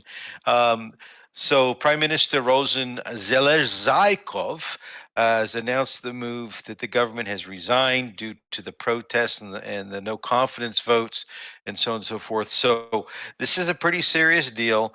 And Mr. Tennis Shoe Man, I think, is going to have some problems in trying to form a new government. So maybe he'll resign. And I don't know. We'll see where this one goes. But it's definitely something to keep an eye on.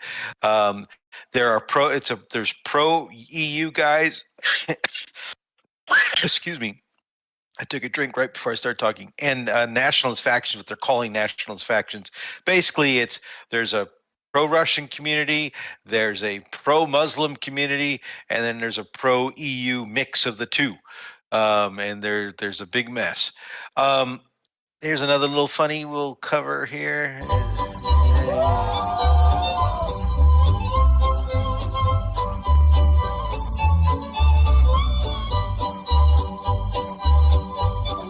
Everybody gets to share. All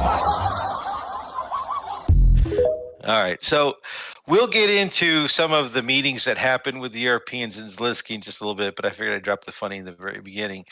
All right, this is interesting, and I wanted to throw this out here because I think you talked about COVID and stuff earlier, but did you cover this? Because I may have been napping.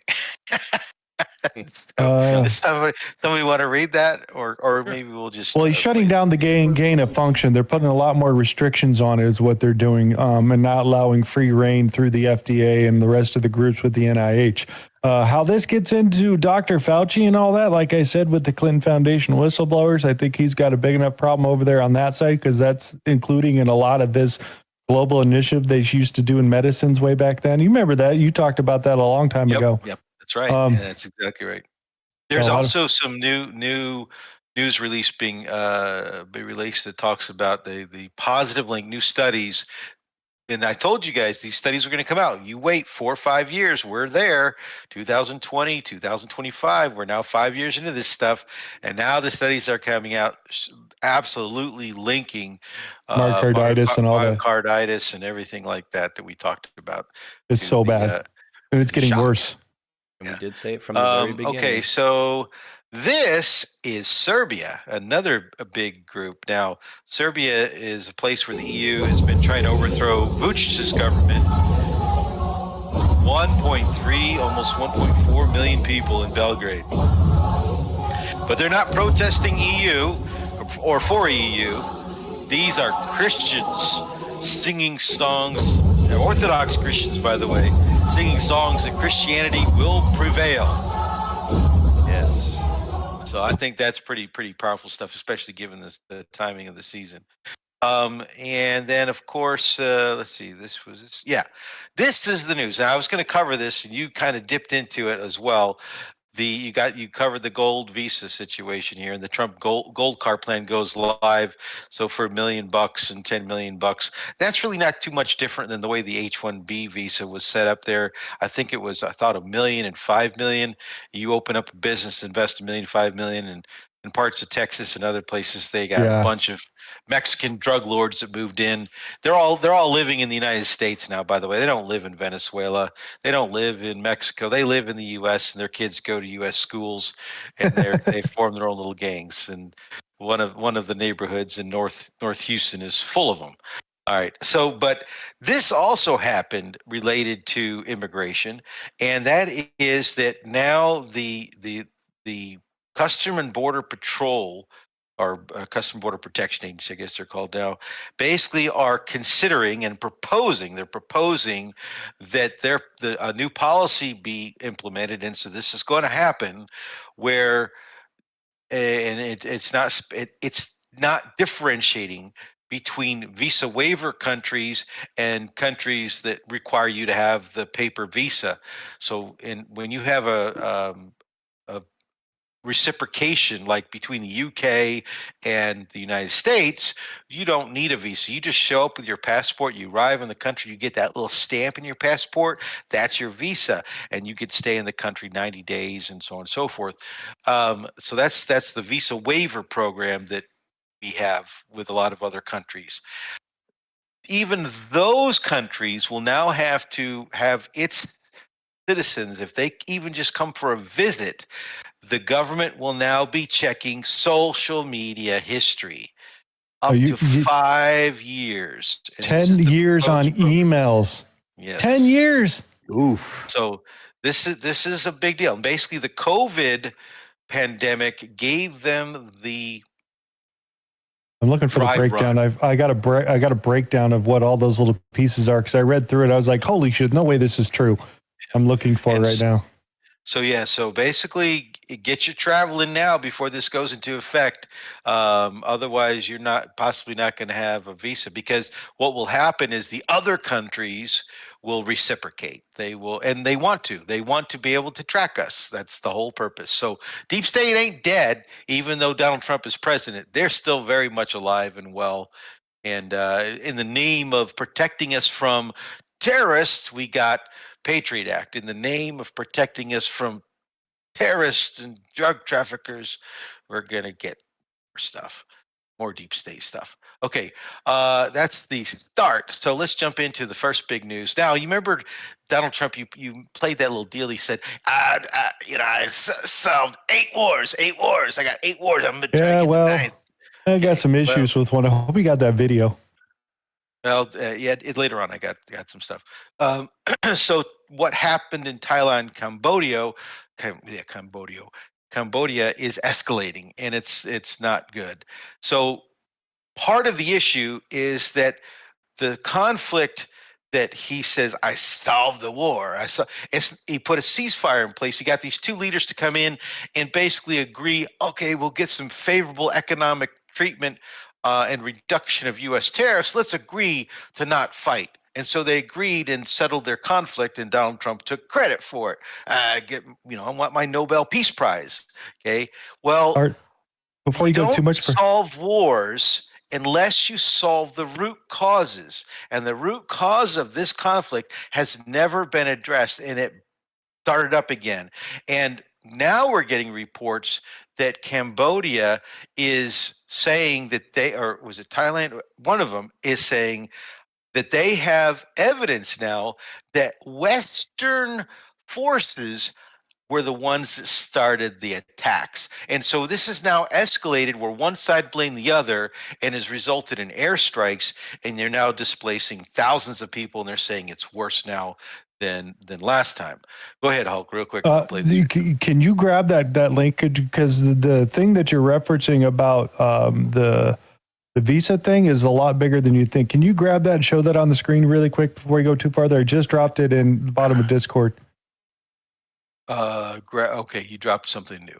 Okay. Well, it's from that, and you were talking about this visa thing, but I want you to read through the list because somebody compiled the list together. Arnold Bertrand. Yeah. I saw this earlier. Yeah. So right here, this is the thing they want. All social media accounts from the past 5 years, all your biometric data, face, fingers, DNA, iris, all your phone numbers from the past 5 years, all your email addresses from the last 10 years, IP addresses and metadata from your submitted photos. Those are all the photos. They know where you took the photo at and where you were at, what time, what day, all that, names of the family members, parents, spouse, siblings, children, all your family members' dates of birth, your family members' place of birth, all your family members' residence, all your businesses' phone numbers for the last 5 years, email addresses for the last 10, and they also want your DNA. And this is an issue not necessarily of locking you down. I'm sorry, this is not necessarily an issue of keeping you out. It's an issue of locking you down in your home country so that you don't travel. That's what it's for. It's making you a prisoner. All right, so Cambodia. Yes. So Cambodia is turning into a shit show, and Donald Trump is, basically saying, I'm going to call these guys. And so that call is either happening like tomorrow or today. It's coming up very soon. Or he maybe even made the call today. I haven't kept up on the story. Oh, I can't hear this story. But anyway, it's a mess. It's a mess. And Israel, Gaza, I don't even have anything on that today because that ceasefire was also broken. And then I think the new board was announced just yesterday, the new peace board. And so there's a lot of issues going on there because I think it was airstrikes. Israel did airstrikes. Yeah. And then they also did something against another group down there that's like, I don't know, it wasn't Doctors Without Borders, some other group that they went in and raided their offices or something, and it's just absolutely. Hey, you didn't happen to see the video of them bombing things. If you didn't, it's quite interesting, but because the mortar system they're using is a 5-gallon propane tank turned upside down with some stuff on it on the thing, and they pop it into what looks like a 55-gallon drum and blast it out hundreds of feet out. I was like, whoa. So let's switch gears. We're going to get into corruption because the number one story still is Ukraine. And it even touches on the tanker story. We'll get back to that in here. So first of all, we're going to open up our military summary map here. And we had a story that just popped up today based on the court case where Kolomoisky. Now, if you don't remember who Kolomoisky is, Kolomoisky was the guy that owned Channel 1+1 in Ukraine. That's where Zelensky had his Servant of the People television show where he played the politician. And it's Kolomoisky and his little Banderite guys that became Azov. It was his security guards and security force, private little security force, that basically became Azov and went off and fought the the folks down there in the Donbass. So he was in court today because Zelensky turned on him, and the former government under Poroshenko, of course, went after him and blamed them for corruption with the National Bank of Ukraine and hiding money and so on and so forth. And it's probably true, but they were all doing it. So what he announced, though, in his testimony in court was, you remember Mindich, the guy that kind of started this whole NABU thing when NABU was going after Mindich a couple months ago, and then Zelensky tried to shut down the National Anti-Corruption Bureau of Ukraine, and then Donald Trump went after Zelensky and they stopped him, and so now NABU then raided Mindich, and just before they raided Mindich, he fled the country. And well, the same day that happened and he arrived in Israel, very close to that same day, there was an assassination attempt on him.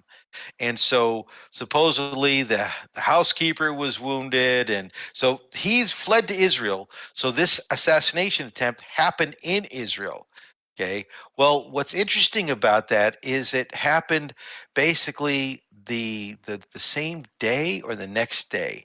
Yeah, on November 28th, NABU raided Yermak's premises. So when Yermak got raided, Mindich was in Israel, and this assassination attempt went down. No coincidences, people. I'm telling you, no coincidence whatsoever.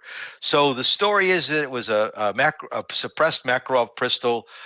These Ukrainians went to the embassy for documents. That's where they were recruited and given the task to go after Mindich. They were Ukrainian assassins.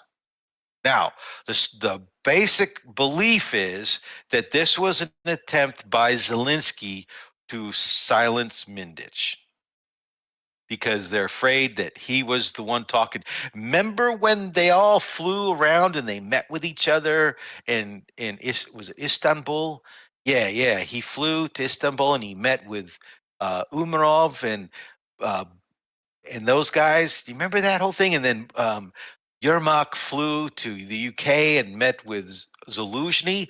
They were all circling the wagons to find out who knew what and who was talking. And so the basic premise is that NABU is going to be cracking down on Zelensky. And we'll get into the why in a little bit here, because it deals with this little category called Trump versus the EU, UK, UA. That's Ukraine. And we'll get into that in just a moment. But this assassination attempt is all part of this corruption scandal issue going on.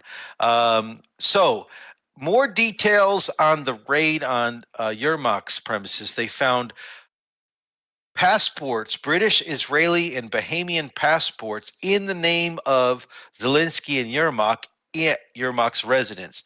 They also found $14 million in cash, and this was on the 28th, of course, which is no coincidence on the date. And Zelensky that same day announced that Yermak submitted his resignation. Didn't initially said, I support him. He's going to become the special envoy, going to be leading negotiation for Ukraine. That was to protect him. But then Yermak resigned. It's not a good situation all around. On December 11th, the details were published in addition to the documents and electronic devices and all these recordings and things that they found and knew about. The former head of the presidential mission had $14 million in cash, data on bank transfers to offshore accounts worth $2.6 billion. Yeah, Donald Trump talks about that $350 billion. This $2.6 billion is just a tip of the iceberg. You know, when you hear people joking about Zelensky and his billions and he's got houses, he's got billions. They've stolen, they've pilfered, they've committed so much corruption. This anti-corruption president has been the worst corruption. This has been his payoff to keep him doing what he's doing, and it's absolutely sick.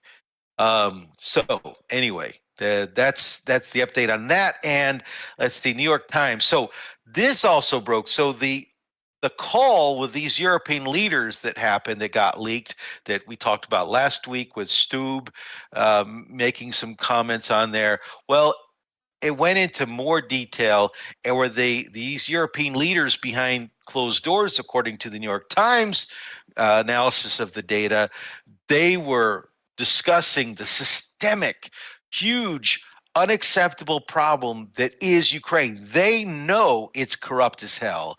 They still sending billions of dollars. They're still trying to seize billions of dollars because it's part of their money laundering scheme that we've been talking about for so long.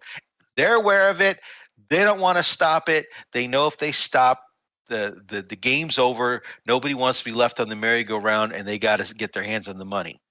So according to the Norwegian special envoy Christian Size, who was asked about it, he's like, we have to accept the corruption as a fact of life because there is a conflict.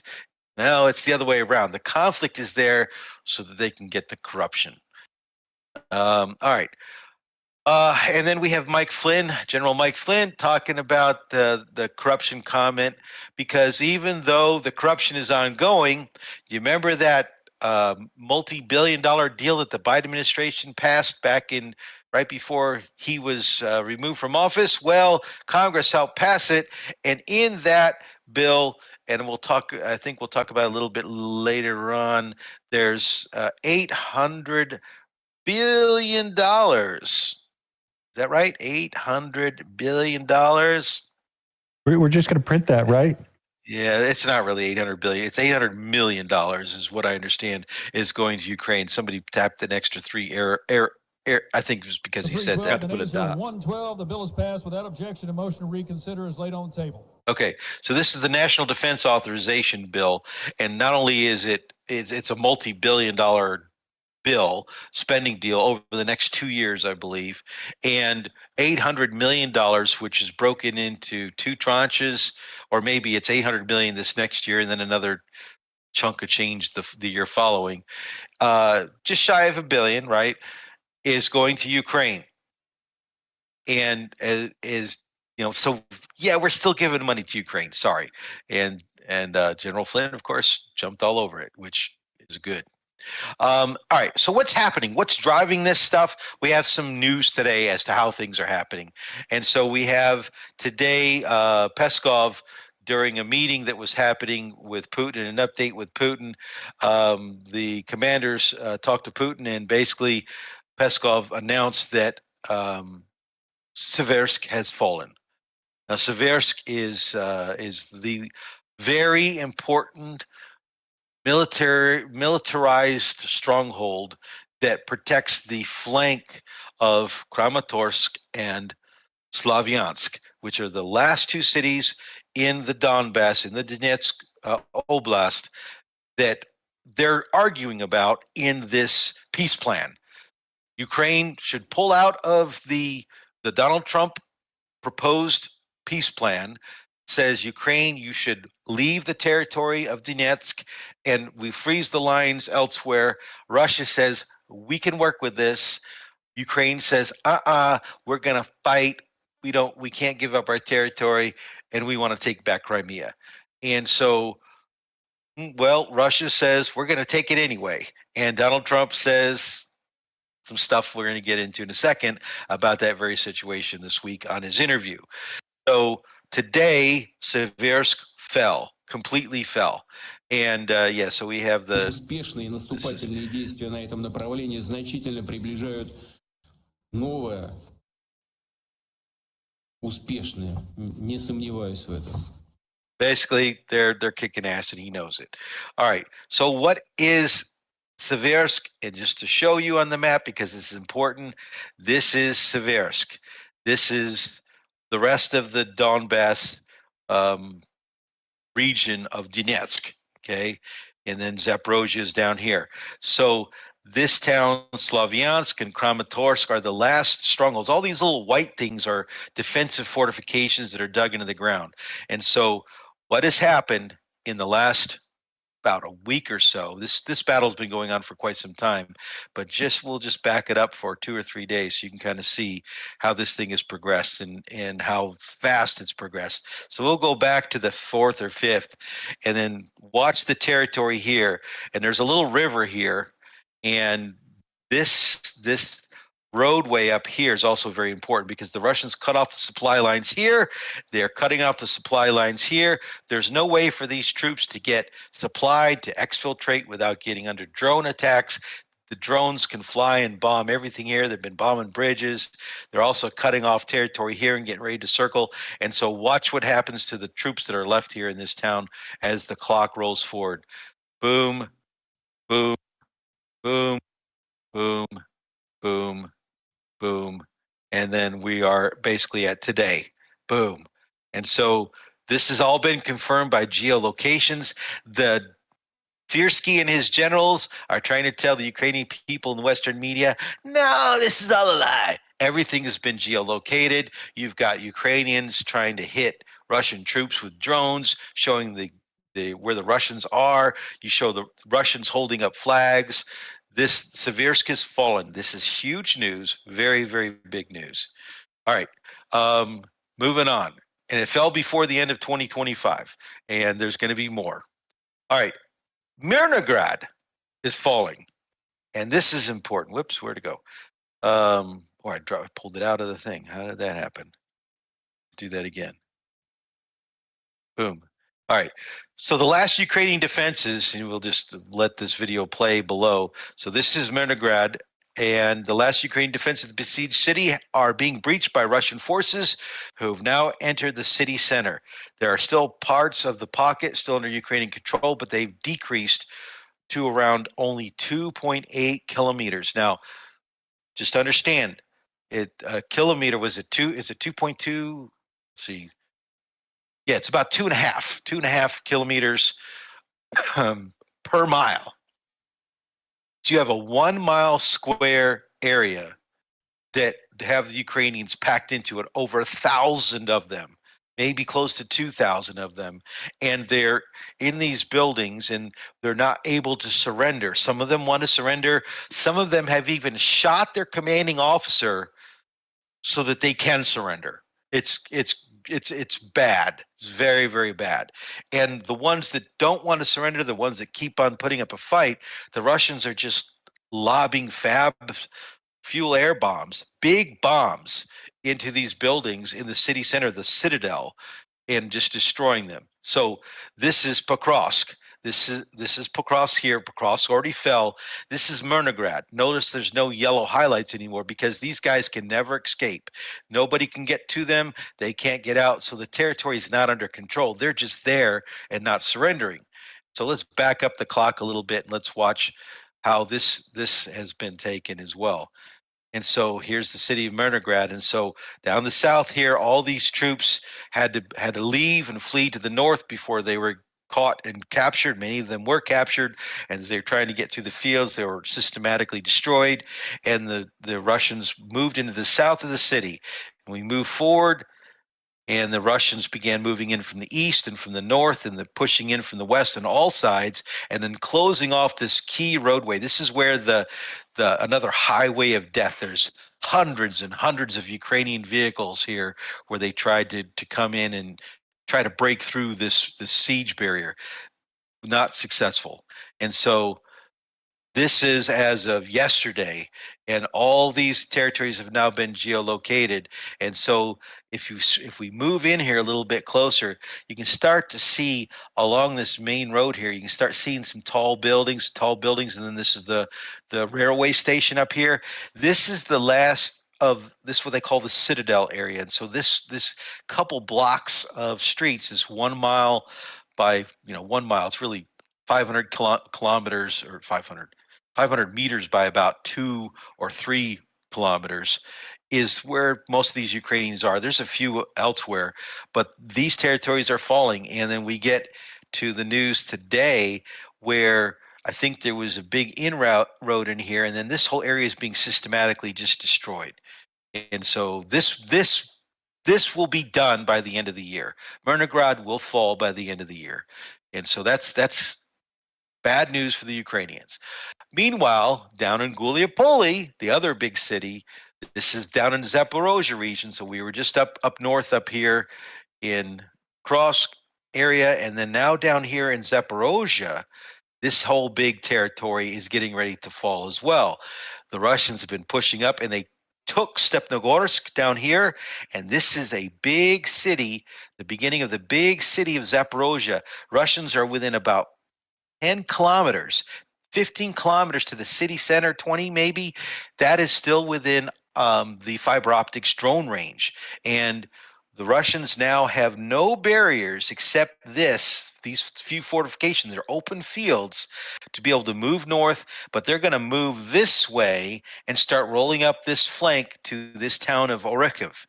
And once this will fall in 2026, early 2026. And then here is Guliopoli. This is holding the eastern flank. This town is falling as we speak. The Russians are moving down south along the river here. They're moving into east, and they breached across the river, and we now have geolocated proof, and they're in the city. So this city will fall. The Ukrainians have no way to defend it, probably within about 4 days. That's how fast things are progressing. And we can kind of see the history and the timeline here of how fast it is moving as they're moving backwards in time here, and see how quickly they're just moving in. Boom, boom, boom, boom. They start taking more territory. The Ukrainians can't stop them. So that is the situation on the ground. There's other situations. There's a whole big issue. If I flip all the way up to the north here in Kupiansk, actually the Ukrainians made some gains in Kupiansk, and they took back some territory, and the Russians are now recapturing the territory down over here on the Kupiansk western side. But this is, Kupiansk western side down here. Ukrainians took some southern territory in here, and the Russians are fighting it out with them. But the Ukrainians have to devote troops and resources and equipment, and it's being destroyed. That they can't afford that. But up here near Volchansk, they are moving south of the city now and have recaptured this little town here, are going to capture this little town within the next day or so, and then there's nothing. So they're going to move down along this way here and link up, and you're going to have this huge territory. This whole huge territory will become a buffer zone for Russia. This will all be taken as well. So they didn't agree to the peace plan, and so Russia's going to take all this territory within a month to 2 months. All right. This is what's setting up the situation for why this is happening. So we have tanker wars, piracy on the high seas. When the state does it, it's considered an act of war. When an official state institution or military goes and attacks commercial vehicles on the high seas, going about and conducting their commercial operations, it is considered an act of war. And this has been established in U.S. law because we are the ones who established it. When the War of 1812 was happening, way back, actually the Napoleonic Wars that led up to the War of 1812, and we fought against the British again, the whole issue was because of how British forces, official forces, were taking our vessels, our U.S. naval vessels with our U.S. naval sailors, and making them impressing? Yeah, I think it's where they take them and make them like slaves on the ship, and they forced them into the British military service. Okay. And we did not like that. That was considered. And then the British changed to using privateers. We use privateers. These are official pirates because of the way they went through the court system after they captured and seized these vessels on the high seas and everything like that. And if you guys remember the name Roaj, remember him, Tron? You remember him, Hulk? Roaj, he used to come talk about maritime law. This is the maritime law. This is what it is. And talking about the vessels on the open water and seizure and so on and so forth. So the laws that are in place now and accepted by the world that have been kind of implemented by us, and as we have been the global hegemon, those same laws are what are being violated, or what many legal scholars are saying are being violated in what happened today.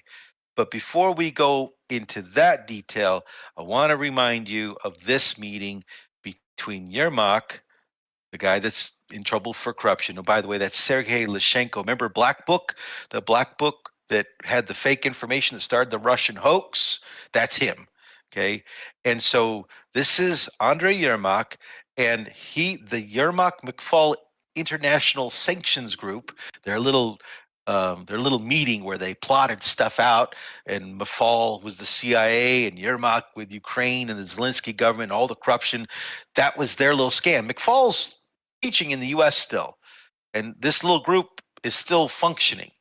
Well, what they were planning, and when the Biden was still in power, they were planning to go after these commercial shipping vessels using terroristic methods that Victoria Nuland talked about in that famous video where she said, we got some asymmetrical warfare surprises for Putin. All right. So reminding you about this group and what they're doing, because they were the ones that proposed going after these shadow fleet as a way of constraining, controlling Russia and China, because it worked on us. It's worked in history. The British Empire did it. The Swedish Empire did it. Everybody has done it on the open seas as a way of blockading and stopping the commercial trade of countries to make them submit to your empire's control. That's what it's the purpose of it.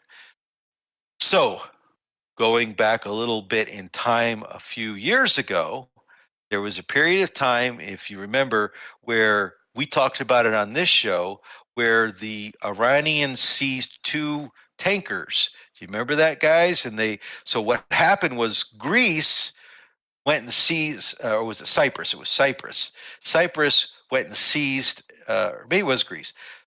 A tanker was seized in Greece because of U.S. sanctions on Iran. And so we went, State Department, and said, hey, Greece, be a good buddy, go seize that ship. And it was full of Iranian oil. I think it may have been designated for China or who knows. But anyway, we didn't want Iran to get money for selling its oil. And so they seized the ship on our behalf. And we took the oil. Well, Iran went and took 2 tankers and they took the oil and sold it. Okay, so that all happened 3 years ago, roughly. Now, that is what is happening now. And so here's an article from, this is the 3rd of December, and how they're talking about this Turkish-owned oil tanker that had just recently visited Russian port was heavily damaged by explosions off the coast of Senegal. Do y'all remember that story where that ship was damaged and I don't think it was sunk, but it was damaged. And it wasn't even carrying oil. Okay. It was carrying something else. Or it says it was carrying the Turkish-owned Mesen, which is sailing under Panamanian flag and carrying nearly 39,000 tons of fuel. Okay, it was carrying fuel. That ship has nothing to do with Russia, has nothing to do with China on the surface. The issue with the ship is that it does not have insurance through Lloyd's of London or one of the other official insurance carriers. They're self-insured, or they're insured through the Russian system or the Chinese system or whatever the hell system, but it's not our banking system. And so they're designated a shadow fleet. That's what it means to be part of the shadow fleet. Well, the Ukrainians didn't do an operation here. It wasn't Ukrainians that did this operation off the coast of West Africa. This is the French Special Operations. And so that's the latest news that has come out here, is that the intelligence is now being revealed that the French were actually involved in doing this. Now, this is timed exactly a day or 2 after Zelensky had met with Macron. They'd made the announcement. Macron had said we will have some economic surprises for Russia in the near future. He couldn't help from bragging when he was there in the press conference with Zelensky. And then we got this. And now it's turning out that the French were involved here. And it's not the first time that the French were involved. Now, this oil tanker owner said that they're going to stop doing Russian oil and all this other stuff. But so it had an effect. Now, this is an Indian tanker, and this just happened the other day. So let's watch the video here. And the Ukrainians have actually admitted this.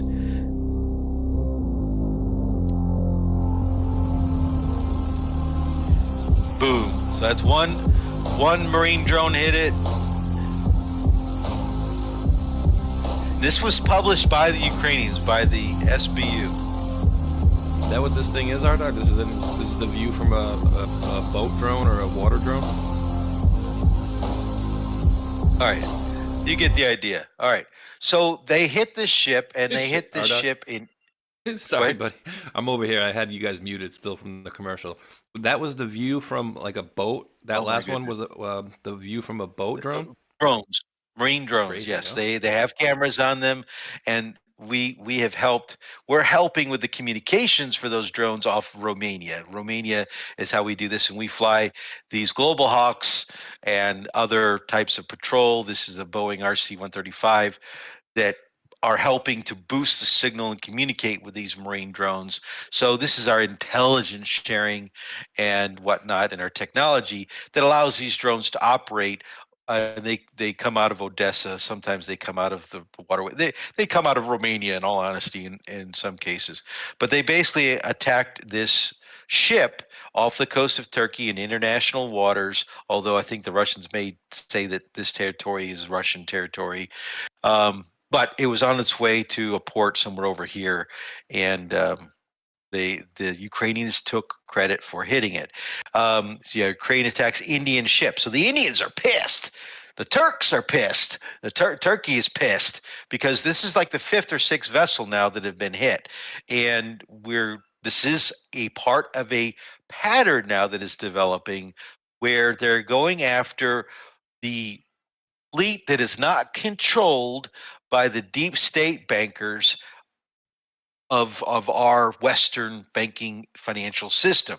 They're going after this fleet that is operating and is not insured by these bankers, and they're destroying them as a way of economically harming and forming a form of a blockade or privateering piracy to affect the maritime trade and the national economic security of not just Russia, but China. So, this 160,000 ton tanker Deshaun was hit by Sea Baby, and the SBU Security Services released footage that is admitted to it, so-called Shadow Fleet, and it was transiting inside Ukraine's so-called exclusive economic zone. Now, Russia doesn't recognize this, and the tanker suffered critical damage as it was steaming under full power, supposedly, and they're saying that they were running a false Gambia flag and a bunch of other information. Odessa. Anyway, you get the idea. So this comment here, though, for ship owners, charterers, insurers, and financiers, the message is clear. Participation, even indirectly, in high-risk, opaque trades around sanctioned cargoes or contested regions is no longer just a compliance and reputational issue. It increasingly carries kinetic risk. Okay, because you now have countries and entities willing to actually commit acts of piracy on the open seas. All right, without impunity. Go ahead. That's just like what they did to what's his name, the dude that looked really weird out there. We saw he died. Gaddafi, right? He's outside their banking system. That's their ultimate goal. And so you're right. It also does what you said, but it's also pressuring them to get back into that or to get into that system. And that is what Trump is talking with the Russians about, and what the Russians are wanting to do. And we'll get into the national security policy in just a second here when we run out of time. All right. So then what's the news today? Well, the FBI operating with a seizure warrant. Well, what court? U.S. court? What court? Okay. So we say we have a warrant because our laws say we have a warrant. We presented a case. Well, was there a defense? Was there any defendants? Was there representation from the commercial shipping company or a representative from Venezuela? Because under the Geneva Convention, you're required to do that. When you suspect the ship of doing illicit trading or potentially impacting your national security, you're required under Geneva, the laws we passed and forced on the rest of the world after the end of World War II, That convention requires us to notify Venezuela and to get an explanation through diplomatic means and also the commercial company involved. That happened? I don't know. Do we have evidence of it? Nothing has been provided to us. Very little information is being provided whatsoever. What's being said is that this ship was carrying cargo that was supposed to support a foreign terrorist organization. We need more evidence and we need more transparency because right now it's simply we seize the oil. Okay, let's get on to it. So we got Amuse dropped this deal, the tanker seizure that signals the end of Venezuela's dictatorship. And this tweet dropped. And basically we have a massive strike force lined all along the Caribbean Sea and all off the coast of Venezuela. This is called a blockade. This is what it is called. And that is under the same laws that we talked about here that the United States created and helped move around the rest of the world as the way we do business in the 20th century is an act of war when conducted by a foreign military to create a blockade against a foreign country and preventing commercial trafficking of ships. This is what we accused the British of doing back then. It's what we fought with the Nazis about. It's what led to the conflict with Japan. And so we're doing this to Venezuela, and there's a reason why. Now, let's see what Donald Trump talks about here. And I think turn this up. Need to hear his comments. Venezuela's leaders reacting to that seizure of the crude oil tanker. They are accusing the U.S. of theft and President Trump of blatantly trying to take control of the country's entire oil resources. Here's the Interior Minister. Listen. The Bolivarian Republic of Venezuela denounces and repudiates energetically what constitutes a blatant theft and an act of international piracy, announced publicly by the President of the United States, who confesses the assault of an oil ship in the Caribbean. Reporters asked President Trump yesterday what now happens to all of the oil aboard that ship. Here's what he said. We're interested in the seizure of this tanker. What happens to the oil on this ship? Well, we keep it, I guess. Where does it go? What port does it go to? When you have to follow the tanker, you know, you're a good newsman, just follow the tanker. I assume we're going to keep the oil. The Attorney General posting that footage of the seizure on social says the FBI, Homeland Security, and U.S. Coast Guard executed this operation with some support from the War Department. The U.S., it turns out, we are learning, had issued a warrant for this oil tanker, alleging it was used to transport illegal oil from Venezuela and Iran in support of foreign terrorists. Okay, so that's the key word. That's how they make it terrorist.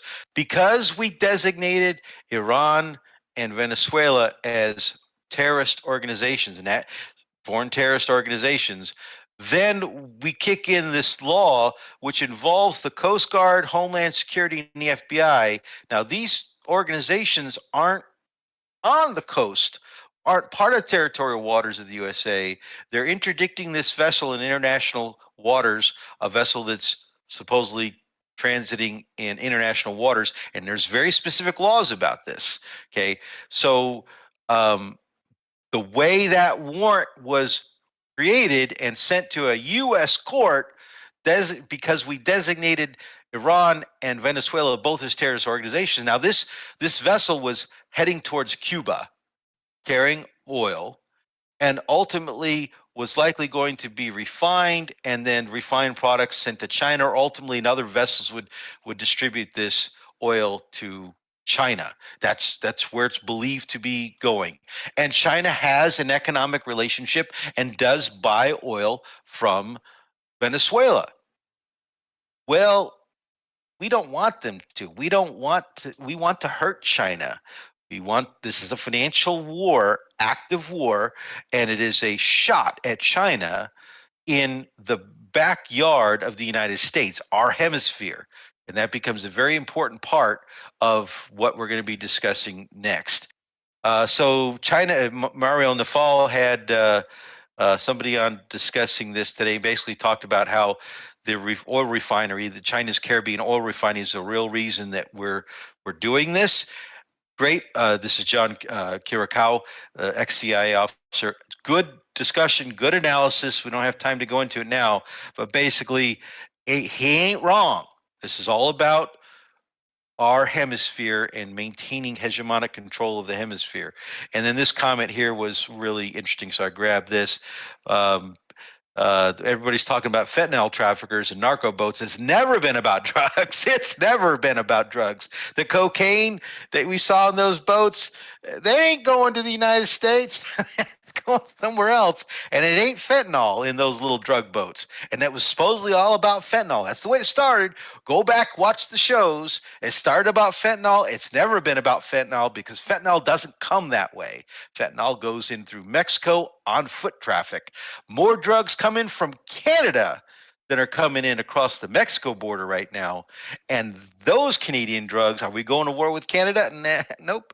Okay, so not saying that we need to not stop this. There's other reasons behind this. And it's important to understand it that we don't get another Iraq WMD precipitating us into war. And I think Donald Trump has got the neocons pushing him to do this. And I think the interdiction of this tanker is a way of Trump alleviating the invasion.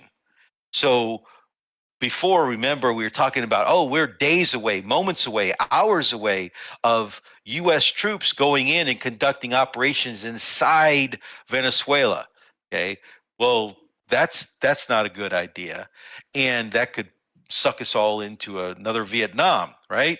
Well, this may be a way of Donald Trump alleviating the situation, turning to a different way of controlling and still impacting and projecting power in our hemisphere.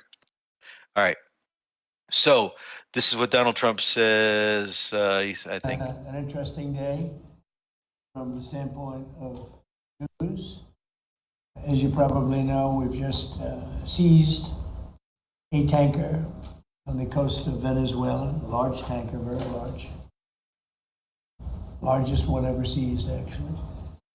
And other things are happening, so you'll be seeing that later, and you'll be talking about that later with some other people. Okay, there we go. That's his comments on that. So now what happened as a result of that? Well, and I thought I had the videos on it, but I guess I don't have them. Maduro got up and he was out in the public today, like you saw in that video, and he was saying, he was singing songs, no more Vietnam, no more Vietnam, no more oil wars, and everything like that. And the public in Venezuela, they've raised something like 1.8 million people to be part of an auxiliary military force that are being trained. Now, how fast they can train and whether it's 1.8 million people, I don't know, but they're getting ready to fight. And Russians, Putin today had a phone call with Maduro and pledged his support for Maduro. And so this is Ukrainian intelligence chief Budanov reported that Russian military instructors are preparing Venezuelan forces for potential ground invasion and confrontation with the United States. So that is a real situation, and it's escalating, but maybe it's de-escalating with this tanker seizure. It shows that maybe Trump is not going to invade, and that may be a good thing so he can keep the neocons that are pushing him to invade and get us into another endless war. So yeah, the call happened. He reaffirmed his support. Now, whether that means he gives the military aid, China is also absolutely 100% got support in for him. And there's a large Chinese population in Venezuela, actually. So yeah, here's the kind of the layout of the vessels and so on and so forth. Oh, that's what this is. This is a reminder of history of how we did this to Panama and Manuel Noriega. Everybody remember that situation here? And also we can go back to Hugo Chavez and Obama administration, but we don't have time for that today. We'll reserve that history lesson for another time. But just understand, we've used the drug excuse, and it is real. But remember, it's us doing the drugs. The drug cartel guys live in our country. They work with our oligarchs and billionaires, and everybody gets along and makes money off of it. Okay, it's the way the CIA funds its operations for the off-balance sheet stuff. All right, war. Musk versus the EU. It's war declared. And Elon Musk did this. The story talks about how Vice President Vance, he down here says, back on December 4th, rumors swirling that the European Commission will fine X hundreds of millions of dollars for not engaging in censorship. The EU should be supporting free speech, not attacking American companies over garbage. They don't like the fact that X is allowing people to get on there and say things about Keir Starmer, to say things about Ursula von der Leyen, to say things about Friedrich Merz, because the people need to be controlled. And free speech doesn't do that. And Donald Trump and the MAGA movement is also becoming the MEGA movement and make Europe great again. And so that populist movement is something that they do not like. And so they went after X, and I think they fined him like $140 million. I can't remember what the number is. It's a pretty big number. And so Elon Musk went after them. The EU Commission should be disbanded in favor of an elected body, and the EU president should be directly elected. They always talk about democracy. This group, Ursula von der Leyen, Kaja Kallas, Friedrich Merz, all these EU globalists, they talk about democracy, and they always point fingers at Russia and China and Iran and everybody else, okay, and Hungary. And anybody that doesn't agree with them becomes a bad person in a bad government, in an undemocratic government, okay? Well, the issue is that they're not democratically elected. They're selected out of a group, a panel, by about 25 bureaucrats. And these bureaucrats get into their position based on some elections, but those bureaucrats are specially selected. And they are, your Klaus Schwabs and those guys. And that's who runs the European Union. Okay.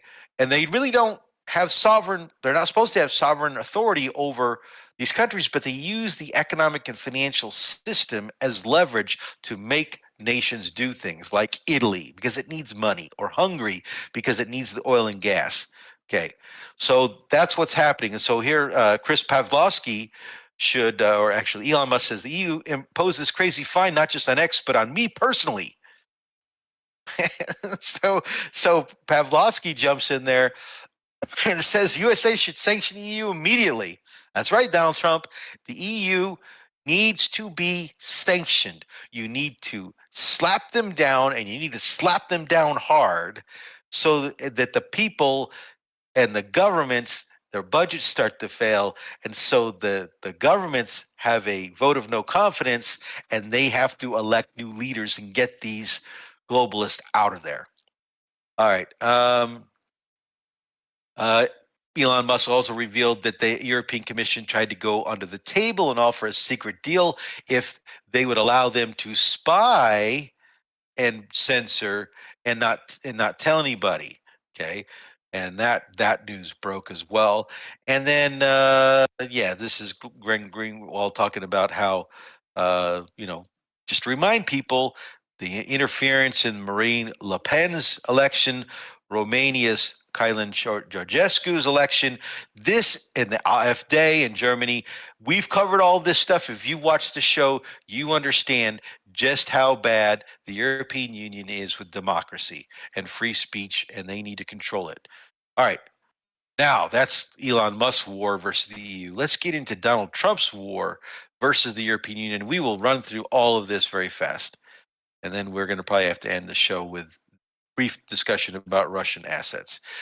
So the National Security Plan or policy paper for the United States was released. It was very heavily influenced by Colby at Department of Defense instead of a State Department issued document. And in the table of contents of this plan is an introduction where it says, what is America's strategy? How American strategy went astray? President Trump's necessary welcome correction. What do we want? What should we want? What do we want overall? Etc. And it's worth understanding and reading a couple sentences here very, very quickly. Tron or Space Shot, you want to read this really fast or a couple of paragraphs, and we may skip around a little bit. Where do you want me to start? Right at the beginning. Alrighty. How American strategy, quote strategy, went astray.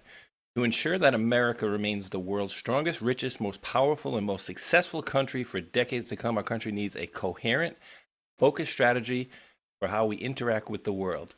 And to get that right, all Americans need to know what exactly it is we are trying to do and why. A quote strategy is a concrete, realistic plan that explains the essential connection between ends and means. It begins from an accurate assessment of what is desired and what tools are available or can realistically be created to achieve the desired outcomes. Off. All right. I think let's go. Let's jump down a little bit here. So let's talk about this. Let's start here. I'll just go. President Trump's necessary welcome correction. None of this was in. Sorry. None of this was inevitable. Trump's first administration proved that with the right leadership making the right choices, all of the above could and should have been avoided after World War II and the problems with the Cold War and the buildup and all the spending of money in the military-industrial complex, blah, blah, blah. He and his team successfully marshaled America's great strength to correct course and began ushering in a new golden age for our country. The questions before us now are, what should the United States want? What are available means to get it? How can we connect the ends and means into a viable national security strategy?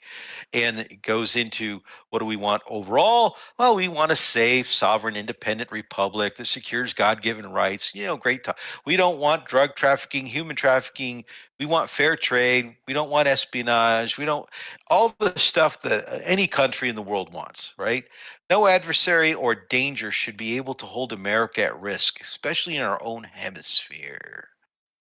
We want to recruit, train, equip, and field the most powerful, lethal, and technologically advanced military interest. That takes money, good economy. And we want the world's most robust, credible, and modern nuclear deterrent, a golden dome. We want the world's strongest, most dynamic, innovative economy, the bedrock for everything. We want a robust industrial base, again, economy. We can't do this if we can't compete. We need materials to compete.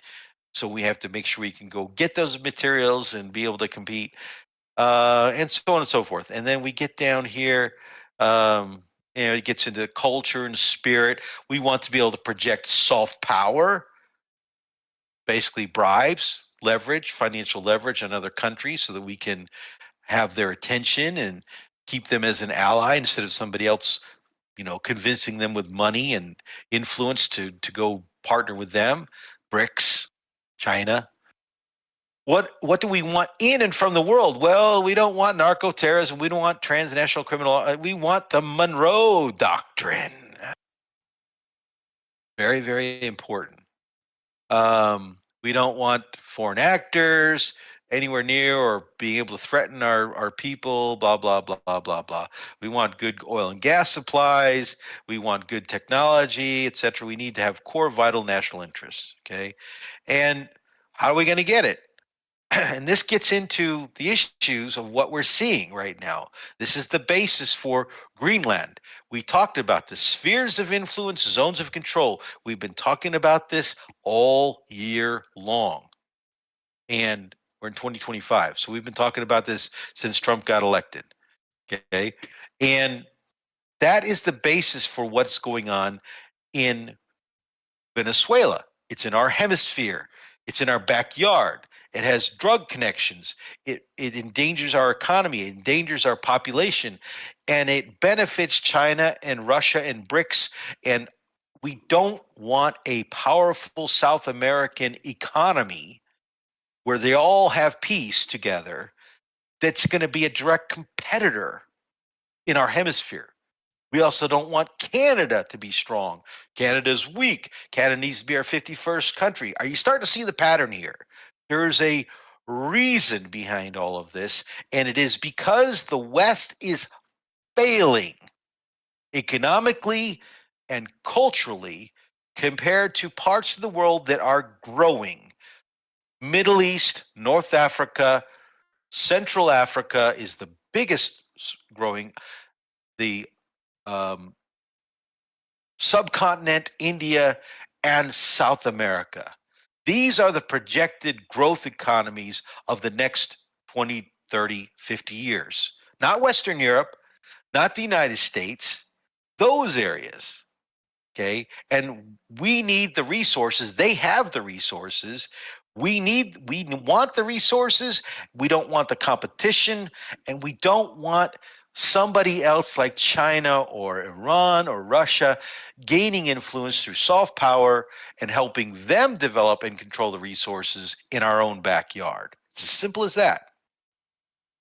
Now, with that national security policy came a statement that we're shifting away from Europe. This freaked out the Europeans. And so Trump, in his interview, made some comments, and we need to listen to those comments because they're very important to our future as a country and what's going to be happening. Is it time for Ukraine to hold an election, do you think? Yeah, I think so.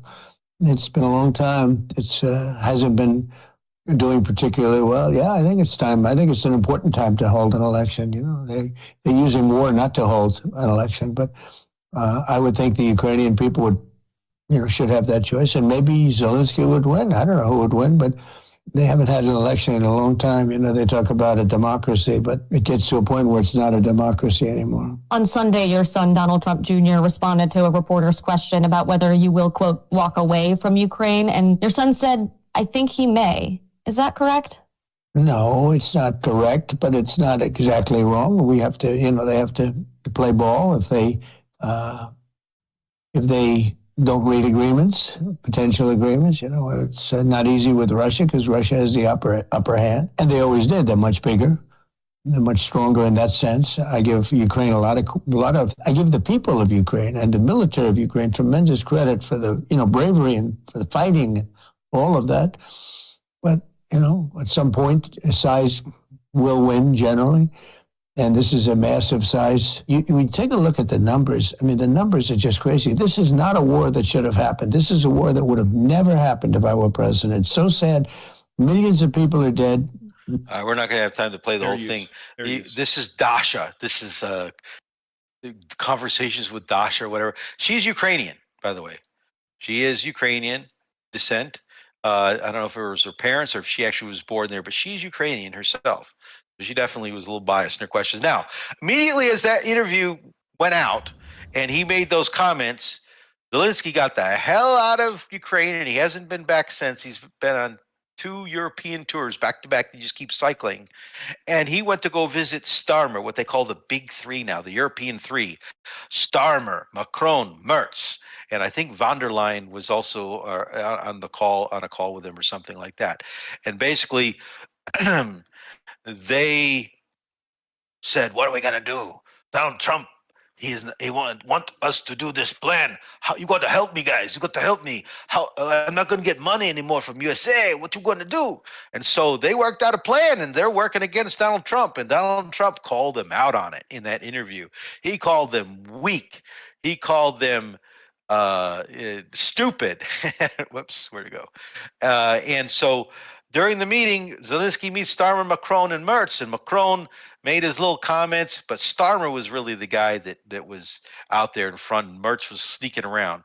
All right, so then Zelensky goes back and he makes this statement. One more point, we are ready to work with President Trump in any format. And if President Trump is speaking more about elections in Ukraine, I want to say this very openly. We can try to hold elections. Ukraine is not hiding from democracy, but to make elections possible, there must be a security component. And that was their plan. That was how they decided to circumvent Donald Trump's demand to pressure Zelensky to step down, to let an interim government, because as soon as he says elections, he has to release martial law. And then as soon as they do that, Stefanchuk becomes interim president. He's no longer president. His whole administration is gone. And there's an interim government, and then the elections happen. And then whoever becomes the new president, has their government in place. And that could take 60 to 90 days. They don't want him to leave whatsoever. He's sort of Starmer's guy. Starmer will live with Zelensky too, and there's some things going on with that. So how do they get around Donald Trump?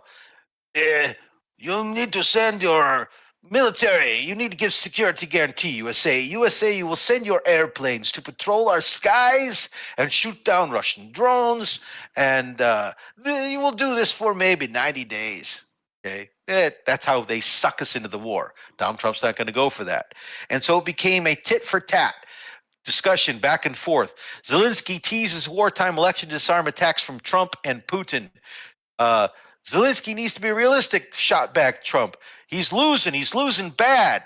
Okay. The no elections, 82% of the Ukrainians want the agreement reached. Let's get to this. Let's do this. Well, the very next day, then Zelensky made this comment. He realized, oh, shit. I just said I will have elections in 60 days if you give security guarantees. So Trump says, okay. But he's not really going to give security guarantees. He just keep pushing the ball back in his court. And then Zelensky, to get around that, met today with his election council, like they're independent, they're not. And they came out and said, oh, it will take 6 months. We can't have elections until sometime in mid-2026, which means you need to keep funding the war. You need to keep sending the money. It also gives time to the Europeans to seize Russian assets. So this comment was then made by Trump. Europe, I'm friendly with all of them. I mean, I like all of them. I have no real enemy. I've had a couple that I didn't like over the years. I actually like the current crew. I like them a lot. But and I know them very well. I know them really well.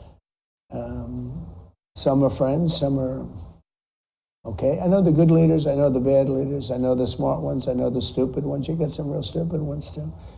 But they're not doing a good job. Europe is not doing a good job in many ways. They're not doing a good job. I want to ask They you talk about too that. much, and He's they're talking not about producing. We're talking about Kallas. Ukraine. They talk, but they don't produce.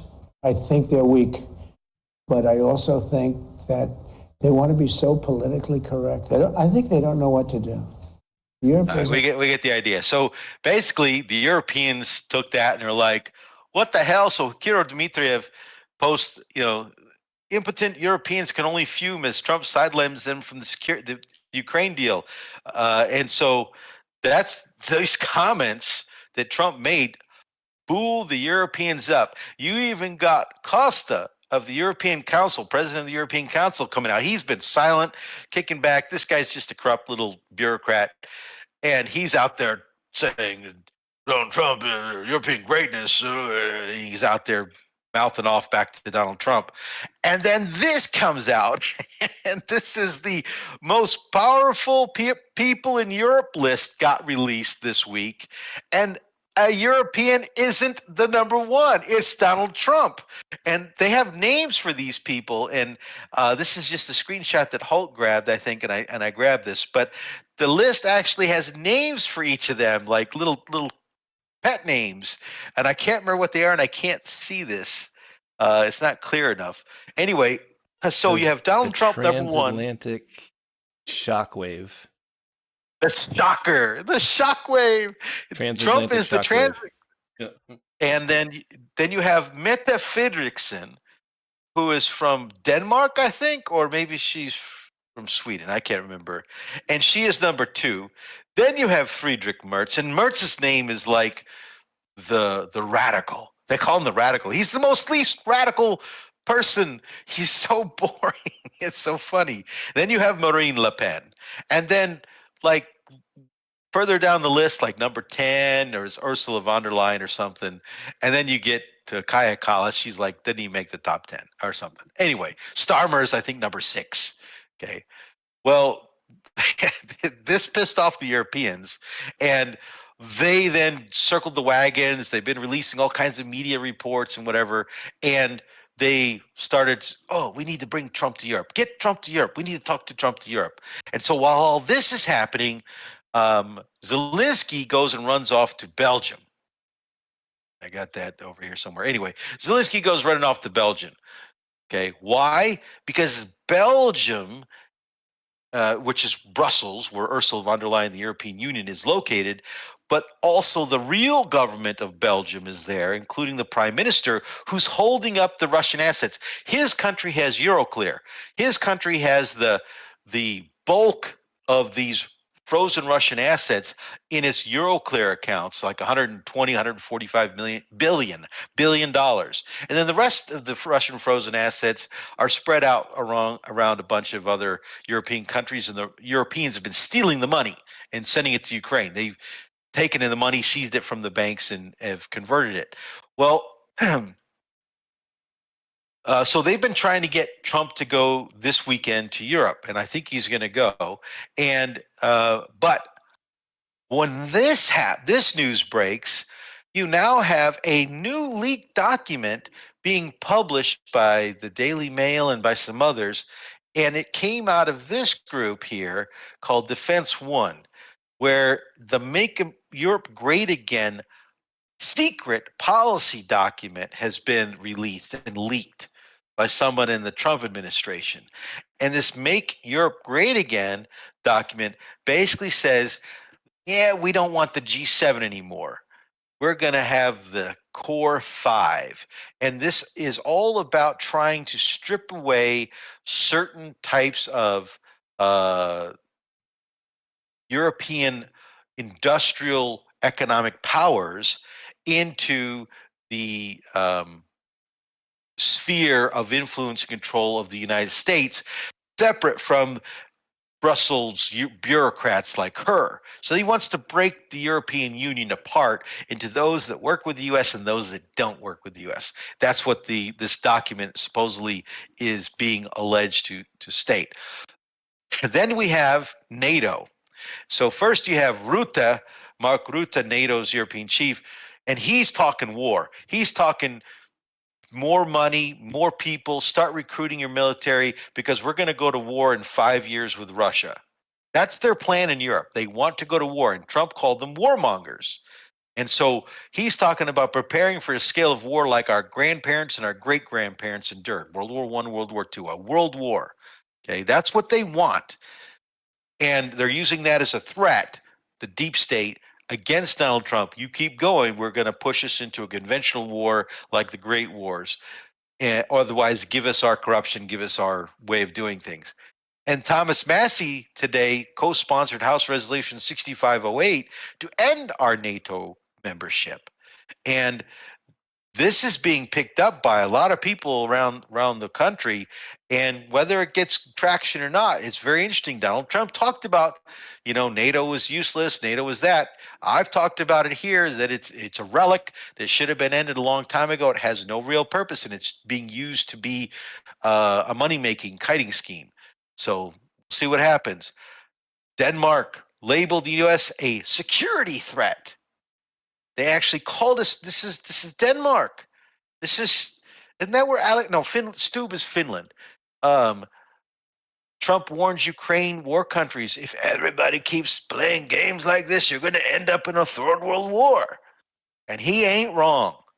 Okay, but unfortunately, it's not Europe only that's playing games. And then we have this new proposal that's being pitched. So the Europeans and Zelensky created their own peace plan. They rejected Donald Trump's peace plan. Ukraine did. Trump said Zelensky didn't even read it. And now they got their own peace plan.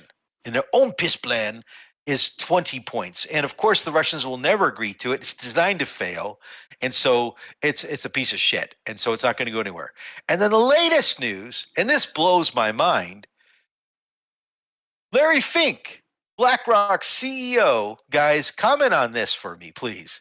BlackRock's CEO is now going to be at the negotiating table with Witkoff and Kushner, because what they're talking about doing is having a Korea-style ceasefire type demilitarized zone, and that's never going to fly. The Russians never going to agree to it, but proposed to have a economic zone. It's not a demilitarized zone. It's a joint economic zone where everybody gets to share. Russia, everybody, Europe, everybody gets to share in Ukraine's prosperity. right? And the U.S. will invest, and that's why BlackRock's there, is because they want to get a commitment from BlackRock to be their reinvestment engine. Does anybody remember a company by the name of Halliburton in Iraq? Sound familiar? Because that's exactly what this piece of shit is. It's crap. So meanwhile, I said, and this is where we're going to end, you know when the war is coming to an end, when these people try to take the $200 billion of assets. They're working overtime at it, but they're met with resistance. Not only Hungary, not only Fico in Slovakia are trying to reject this, but other countries are. And so what Ursula did is she basically came along and said, oh, we're triggering Article 122. It's a national security issue with the European Union because the Central Bank of Europe, ECB, Christine Lagarde came out and said, no, you can't touch the assets. They're illegal. You can't do this. It's illegal. And it's on paper now.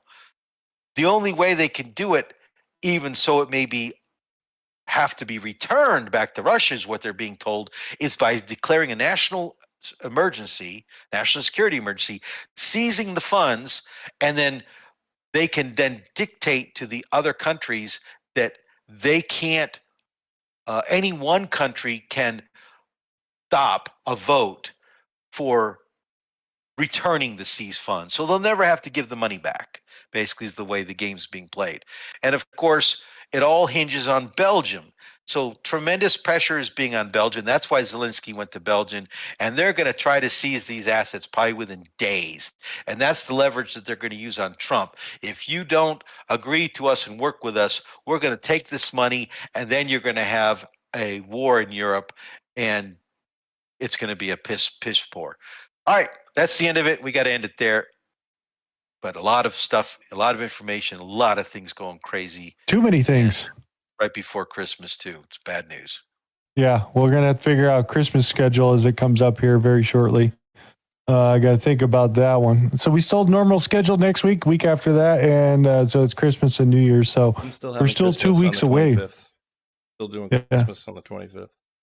I thought I was going to reschedule it, dude. That's what I was thinking. Well, actually, you know what? That's what the Democrats want to do. So I can do Friday night. I think we should cancel Christmas this year, and we'll move it to Friday, and we'll still do the Table of Titans on Thursday. Does that sound good? Hopefully, anybody sounds great. Just hopefully nobody made any plans. what day were you going to celebrate it on? No, I'm just busting. Yeah, we'll push it. I'm just kidding. Push it to Friday. With Tron, is that okay with Tron? Yeah, let me know. Just what? Yeah. We can schedule out. We'll see. We'll see how everybody does after the We'll see holidays. If my family pisses me off, then we'll do a show. Yeah. You can do it We'll be like, hell yeah, I don't want to touch them. It depends on how good your gifts are, whether you want to, do a show. Exactly. Exactly. So let's go through. We'll do a round of thank yous and whatnot there, and also final thoughts out there. Make sure you leave a comment in the bottom of the video. Smash the thumbs up button, and again, we'll continue to the rest of this stuff for Saturday because I still got plenty I didn't even get to the beef stuff or any of that fun jazz coming up here. They're closing a beef plant next month, and one of the biggest ones on the East Coast, and also Anheuser-Busch is closing 2 production plants because nobody's buying Budweiser. But we'll get to more of those stories and whatnot on Saturday as we roll into this. I was going to kick it to Rdoc since you were just talking. Your final thoughts? You know, they have the real Budweiser over here in Prague, Warm, Budvar. Right? No, they drink cold beer here. As a matter of fact, the unfiltered stuff, oh my God, it's so high in vitamin B. It's really good for you. And it's good. Beer in Czech Republic is freaking good. All right. Final thoughts. Christmas is approaching. Hope everybody's got their Christmas shopping done. And remember, it's sometimes more about spending time and making memories than the gift. We commercialize Christmas so much. I do have my little Christmas lights up in my window right now. Wish I could show you, but that would give away my position, and bad people would want to hurt me.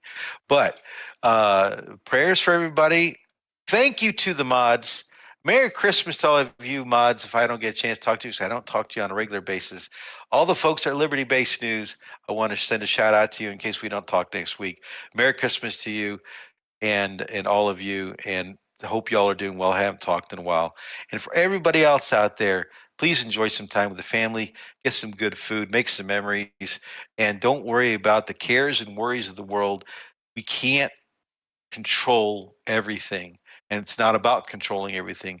But what we can do is make each moment the best we can and follow in line with that spirit of peace. And that's my final thought.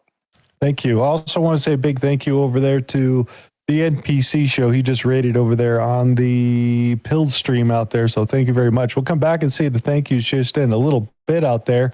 Tron, what's for dinner? Thank you guys for an awesome show. Happy Merry Christmas. And again, friends, family, and this is our time, guys. Red pill fatigue is real. All these psyops happening at once, bombarded. And this is part of that, timeline where stress levels are high.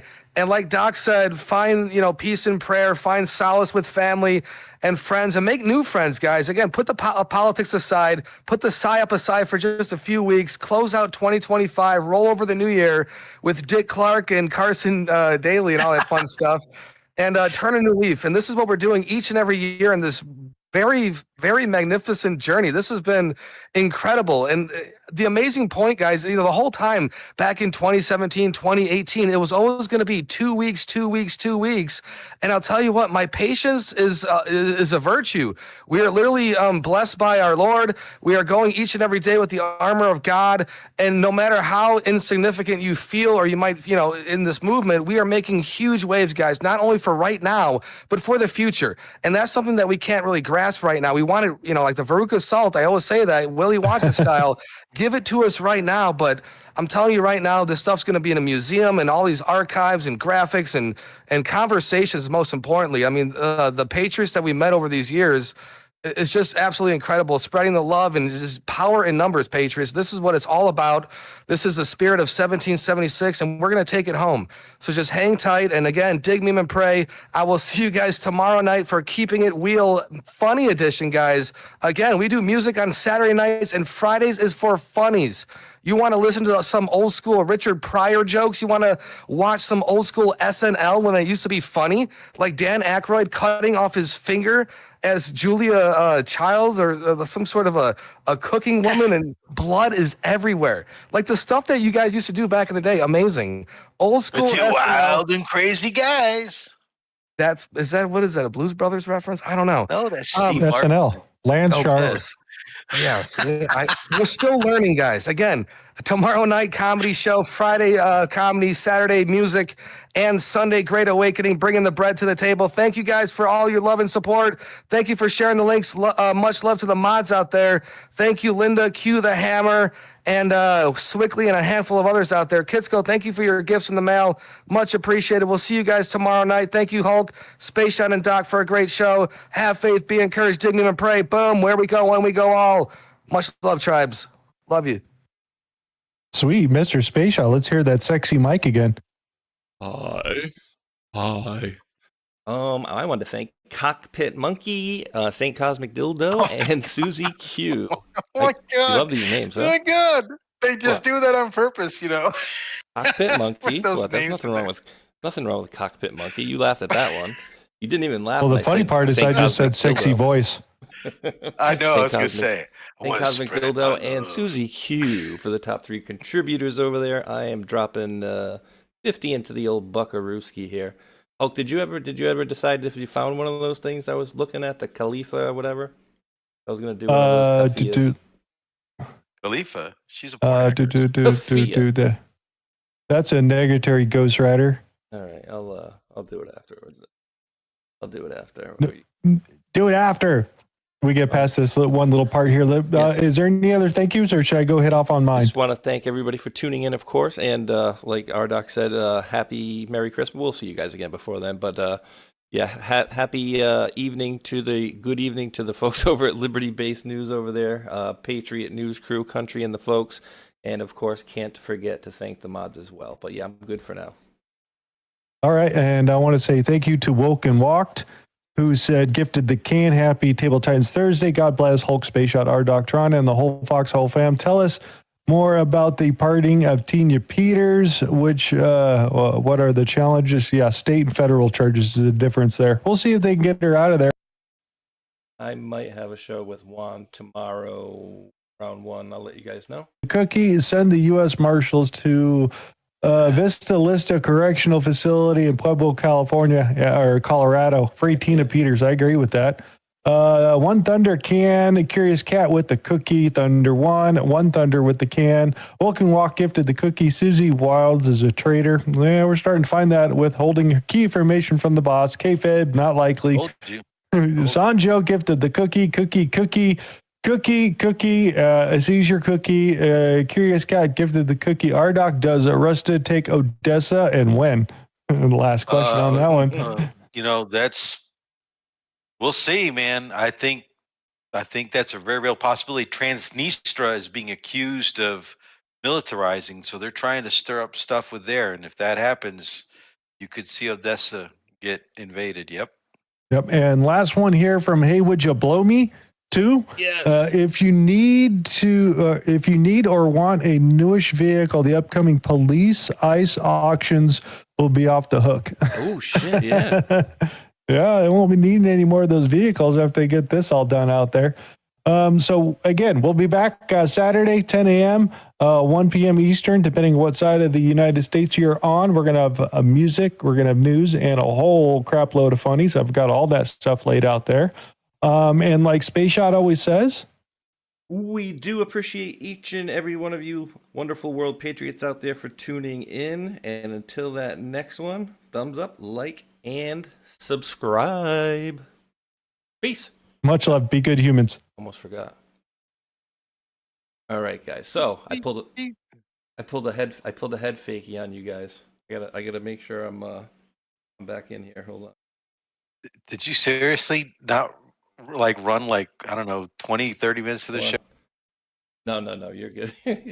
Rdoc's talking to me. Yeah. No, because I messed up my hold on. I messed up my phone call here, guys. So sorry. I'm gonna be doing an ad quick, and then I'm gonna table the Titans out. Gotta get a little Christmas money as we're going here. But interesting one, and there's an interesting one on a different one on the docuseries apparently of George Floyd. There's a documentary out.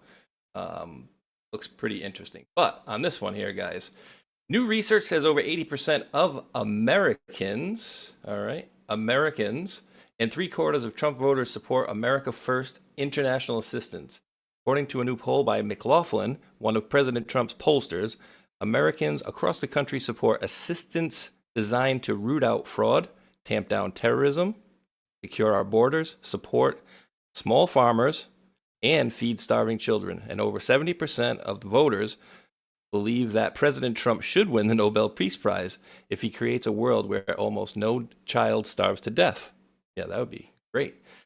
This is the type of assistance we can get behind. Many people will try to stop him.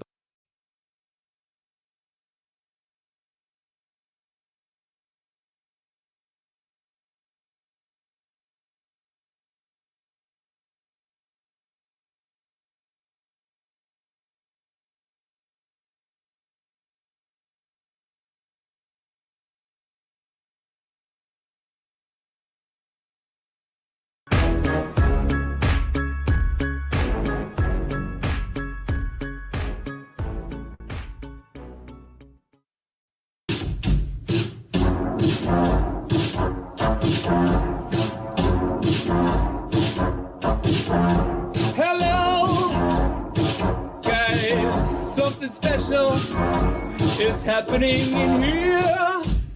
That's right, it's brackets and jackets, bringing it back for brackets and jackets. Special Epstein Island edition. That's right, folks, Epstein, Jeffrey Epstein, the man with the island, which is suspiciously close to Haiti. That's right. You see this man, Jeffrey Epstein, is funding lots of people. He's funding lots of people on the street to make sure his shit doesn't get out. That's right. They want the record sealed. And they're paying a lot of people Epstein's paying a lot of people. Oh boy.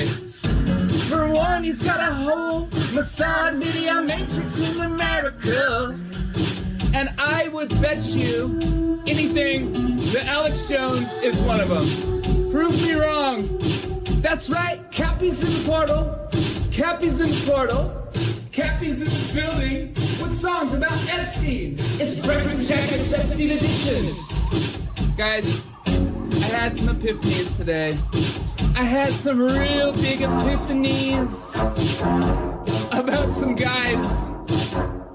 A big network of guys and spies and lies and liars.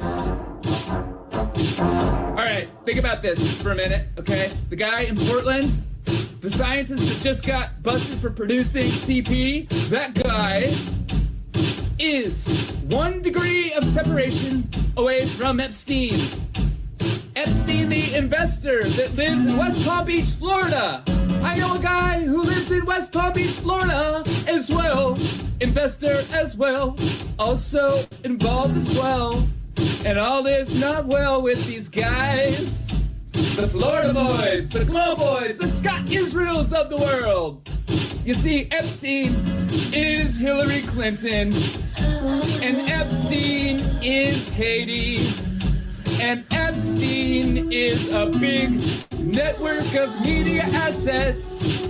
By the way, did you know that Steve Bannon was going to that guy for money? Also, Epstein is Epstein Oprah. Epstein is Chris Tucker. You remember him. Epstein is also Kevin Spacey. Epstein is also Prince Andrew. Epstein is also... Who else is Epstein? Who else is Epstein? Tell me. You guys know? Who else is Epstein? Is Epstein Big Pharma? Is Epstein Bryan Singer? Is Epstein Naomi Campbell? Yep, all of the above. All of the above. Who is Epstein? Epstein is the keystone of a whole motherfucking matrix. And once you pull it out, it all falls down. Dersh was there too. That's right, we're dropping red pills every day. Dropping red pills in the best kind of way. This is brackets and jackets for the denizens of islands.